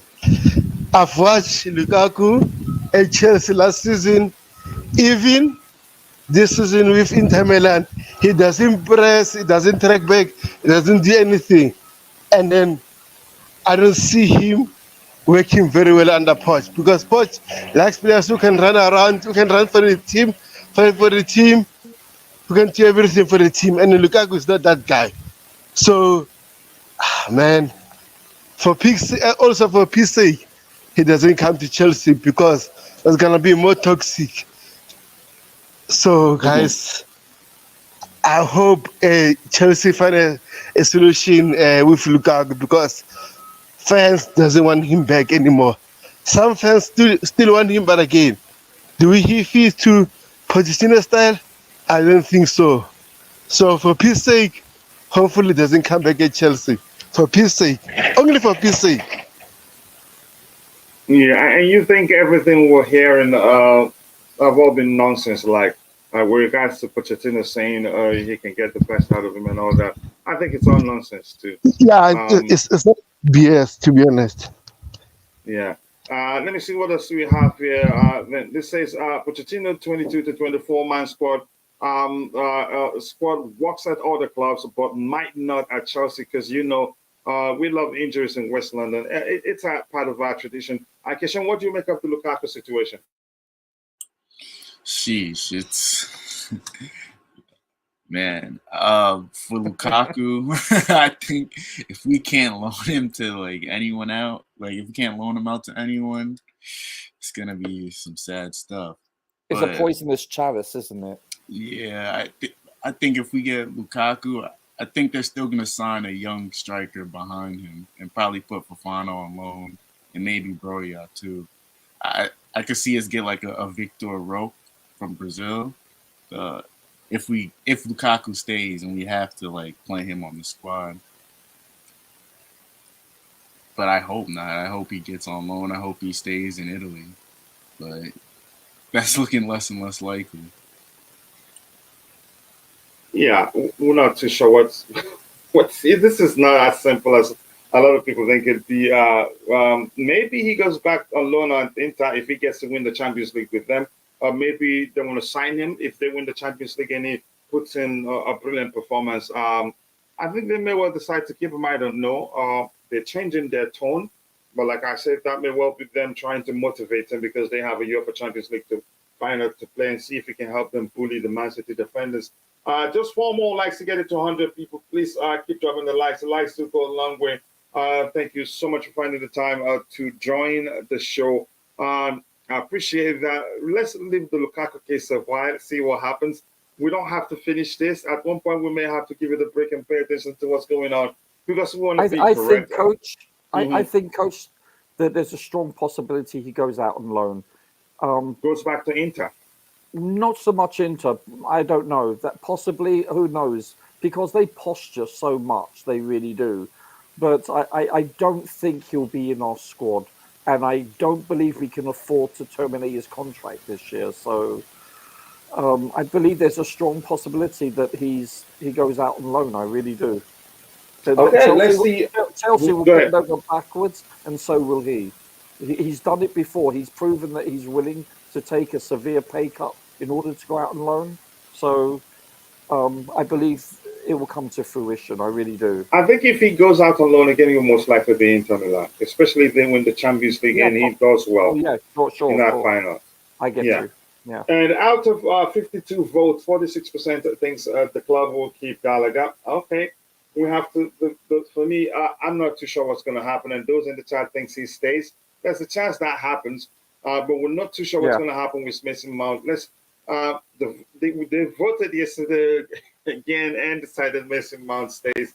I'm not sure. If I do this alone, I'll be done by now. I have to be honest. You know what? There is a possibility we keep both Mount and Gallagher. Given what we're hearing, that may well happen, but we're not too sure. Based on what Poch's playing style is like. You could say that, yeah. You could say that, but I'm not too sure. I'm not sure 2 of them stays. I think either of the 2 may well have to make the way. Noni Madeke, I don't know. Let's argue this. People are saying Tino Livramento. What's not Livramento? What's then Ian Matson? That he comes back definitely. That's people's opinion. But in my opinion, before he comes back, we can't keep three left backs. One has to go. One has to make way to accommodate him. And I'm thinking that's the thing. That's where the problem is. And I'm thinking the club can easily convince him. The club can actually convince Ian Matson to put pen to paper for a new long-term contract and then stay on loan with Boehly. I think he'll agree and say, okay, let me prove myself in the Premier League because he just got promoted with them. But I think, I strongly believe we can convince him to spend 1 more season out on loan. But if that isn't the case, if he refuses to put pen to paper and feels like he needs to be part of our first team or else he gets to leave on a free, I'd say, okay, let's get into the conversation. Which of the 2 left backs we have now or left wing backs we have now in Marco Correa and Ben Chilwell, which of them do you think the club will sell? If that is, I don't believe that the club will be looking to sell any of those players right now. But your thoughts, Roger? No, I totally agree with everything you just said. I think if any of those 3 does go, which I don't think will be the case, it'd probably be Cucurella in a swap deal for someone like a João Felix. You know, something of that ilk. I believe that's the only possibility, you know.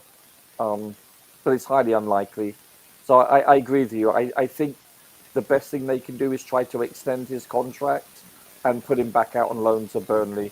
Listen, he's done well for them this year, and they have done very well collectively. So it's not like there isn't that foundation that has been made. So it's highly likely and quite plausible. You're right, Coach. Let's see what's going to happen. Anybody else want to add something to that before we call it a day? But I'm going to make sure next time if we come in, we face this and get it done. I think it's stretching it too long unnecessarily. Anybody else want to talk about that? I'm going to start getting what we have in the chat. Anyone else think Marcus Thuram might be a solid transfer? He's rejected it. I don't think he wants to come to us. Rumors are that we were on the verge of selling his transfer to Chelsea. Then he decided he's going to decide when the season ends. And he has always actually said that he will take his time to consider his options. He's not going to be in a rush. I think in June, he will be a free agent. But let's see what happens. Either we like it or not, we need to sell more than we need to buy. Blow the squad. That's the thing. Yeah, we need to sell quite a lot. It is causing disunity, as we heard from the players and even Potter himself. It doesn't help. I think Pochettino will use Nkunku as a second striker, 4-3-1-2. Okay, let's see what happens. I'm not too sure what's going to happen. Yeah, but anybody else want to speak? Bobby, your thoughts? If we're going to make way, because for Ian Mason to return, either of Kukurea or what's his name, or Ben Chilwell will make way. What do you think will happen, Bobby? Let's call it a day. I have to go take care of something. I think Ian Maatsen will go for one more season on loan. And then after that, a decision will be made as to whether he stays, depending on how well he performed, or whether he's sold. I'm concerned about the amount of time Chilwell spends out injured. And with Cucurella now getting all these injuries as well, that really does worry me. We're not getting a season out of these players. Now, is it their conditioning? Possibly. Will Pochettino be able to do something about that? Well, I hope so over the pre-season. I really hope so, because if not, we can't continue like this. These injuries, we just can't. All right, I think that's the truth. But Bobby, I hope you know Martin has just about a year left on his contract. Well, we can always extend. We extend and send out on loan regularly. We do that with many of our loans. And in his case, you could say it would be easier given the fact they're promoted. Just ask him to spend one more year with them in the Premier League. You just finish with them. I think you do well. I hope that works with that people. Yeah, go ahead. Did with Levi Colwill, we extended, told him to spend a season with Brighton, and he's done well. So if we do the same, he will see that, especially if Colwill comes into the first team. He'll see that and be encouraged by that, and certainly start to threaten the likes of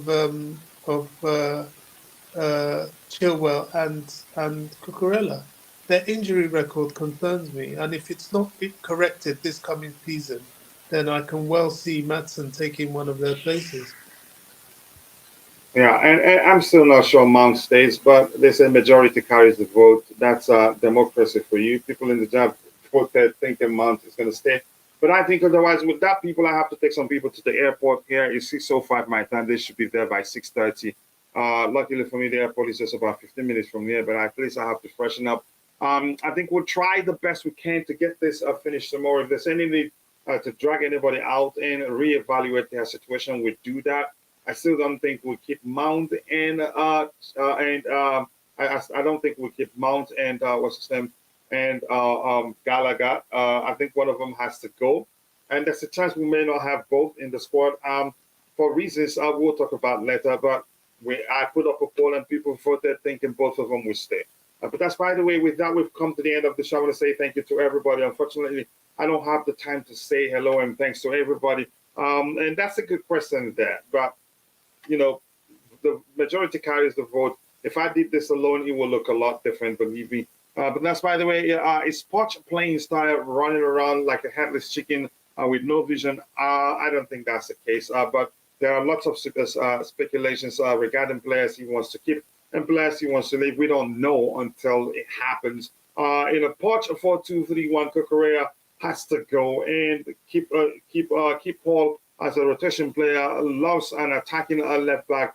I think he does love an attacking left back, and you can say you can actually get that from Cucurella too. But let's see what he does. If we sell Marc Cucurella, I believe sell him than Aspilicueta. Really? Bad season for Cucurella. Okay, that's your opinion. With that, we've come to the end of the show. See you guys next time. And there's a chance, I hope, because I want us to knock this out, and so that when we come in, we just continue with the transfers or whatever we have to do. Thank you so much for everyone on the panel. Keshawn, Bobby, the coolest Charles, and Roger Pop, and everyone else that had the time to join us today, that found time to join us today. I appreciate that. I cannot thank you guys enough. Thank you to Bluetooth again, Choma, and everyone. I'll see you guys next time, and bye. Cheers, Coach. A cheers to you, brother.